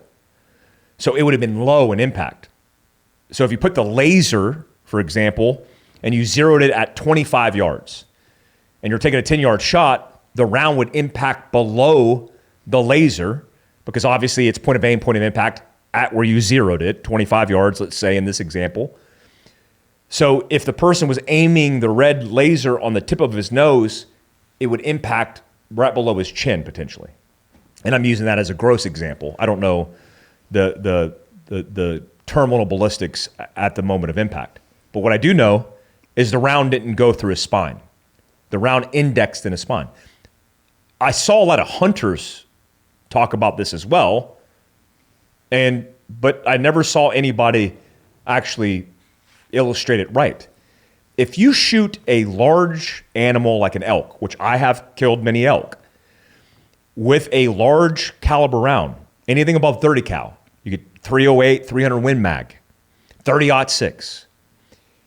If it hits bone, especially the spinal cord, which is dense bone, Charlie Kirk was not a small man. That dude was a massive man. Was he 6'5", 6'6"? Like a massive man. And you hit him in the neck just like this big Iraqi terrorist, it didn't go through his neck. So the idea that any round, including 30-06, which is a very long 300 Win Mag, or very long 308 cartridge, with a lot of propellant and ass behind it, a lot of terminal or a lot of velocity and feet per second, and you hit him in the neck, it's not guaranteed it's going to be a through and through, especially if it hits his spine. According to his wife post the conversation in an interview, she said when that round hit him, he was dead. He was DOA. He was dead on arrival. This speculation that he died, I called it because I did a video before he even determined he was alive. I said that round and that response, he's gone. Because he clenched his fist, locked his body. The natural response to anybody who gets hit with anything is to grab at the site. Right? You get hit in the neck, you grab your neck to protect it. You have a flinch response like Tony Blauer talks about. You do something with the central nervous system activating your body for survival. He didn't do anything. Because as soon as that round entered his spinal cord and it destroyed the spinal column, it destroyed the connection from his brain stem, from his brain through his brain stem to his body. That connection was shut off. I knew he was gone the moment he was hit. And even if he wasn't gone, he would have been brain dead. They could have kept him alive as a vegetable, but the wife confirmed when he showed up, he was dead on arrival. That when that round impacted him, he was gone. Good thing, which is nothing really good in that tragic circumstance, is that he didn't feel any pain, like his wife communicated. He was, as soon as that bullet touched him, God took him. So this idea that there's a round that came from behind, exploded microphone, even the turbulence from his shirt, I've seen that because I've killed human beings with bullets from high caliber rifles. It is not outside the ordinary. Now, it's hard for people to say because, you know, the experts that talk about a round splashing on a piece of ballistic plate and somehow splashing up, causing that injury to his neck, that's not how it works. Now, you could maybe do Mythbusters and navigate it. I'm just telling you from my experience, from the men that I've killed in combat and from what I've seen with my own eyes from the lots of men that we've killed in combat, that is completely feasible to happen. So in other words, you're of the opinion and theory that shooter with that gun, that caliber, one shot from there is absolutely what killed him, and there's no other wild conspiracy. I believe he tried to, I don't want to use the word canoe, it's disrespectful. I believe, I said it anyway, but I believe he tried to split his head open. I believe he tried to put it right between his eyes. He put the reticle on his head and either was masked by the tent from his elevated position, which again, if you understand angles, that is a nominal, we call that a nominal angle, meaning the only angles that count are the angles top down. You're shooting from a skyscraper on top of a guy, yeah, those angles count. A mild inclination is not going to make a difference. So he tried to do a headshot. He was masked potentially by the facade, or his zero was off at that range and he didn't account for it and he sent it. I think they determined it was 200 yards. So at that distance, if he was aiming at center mass in the head and didn't change the reticle position or adjust his bullet drop compensator, then the round would have landed low. Yeah, and so if he was zeroed at 100, that shot placement makes perfect sense. It would have been a few inches low. Yeah. And then if all the variability in it, he could have dropped that round low. I don't think he intentionally meant to shoot him in the neck unless he was masked by the tent and then dropped the reticle intentionally to break the shot. Those type of details, I think, are very important for people to understand. And I've always been under the impression, especially being a social media figure, like whatever that is, right? Where I've made a living off of off the public persona that we do every single day. I think just like I owe it to fans or people who follow me to be very transparent about certain things, including things that are uncomfortable, is the same way the government should operate. As we pay for the government, we put these people in positions of power, they should be fully transparent. And if people want to hear the details of the specifics, they should be told that in full transparency. Yeah, I agree. I appreciate the walkthrough and kind of the deep dive into that, because I know there's been so many theories and explanations and questions and what have you about all that stuff. I mean, whether it's the microphone, the shot from the rear, et cetera. Anything else that you want to clear up while you're in the hot seat? Well, there must be something there if I'm thinking that hard. No, I don't think there is, unless you got something for me. I think we beat it down. In a good way. In a good way. Yeah. That's the Ibogaine synapses. Yeah, man. I think finding new pathways, right? Yeah, I love more people to find God. I love more people to be on Ibogaine or psilocybin, the therapeutic route. And I feel blessed and humbled and honored to be here. Yeah. I can't thank you enough for coming. I mean, especially being the first time out of state in over a year and everything you've been through in the last, couple of years, to travel all the way here and sit down and share your day with me is humbling, to say the least. I really appreciate it. I love what you guys do, and you've always been an advocate and friend. And yeah, episode 51. Amen. That's a a long time ago. Yeah. 6 Jinx. years. What message do you have for America? Get off your cell phones. Except when watching this episode. Yeah, that's different. Education, my channel, Mike Glover channel. I think being immersed in the world's problems is not making your problems any better. Lean in and be present. Spend more time with your kids, with your wife, with your family, because we need it. It's out of all the units I've been in, the family unit's the most important unit. Absolutely. I think it's the backbone of any society. Absolutely. Yeah. Yep. Thank you again for coming, man. I can't thank you enough. I really appreciate it. Yeah, thanks, Mike. Yeah. To the listener/viewer, I hope you enjoyed it. If you didn't, you can go ahead and choke yourself. And until next time, this is Mike Drop.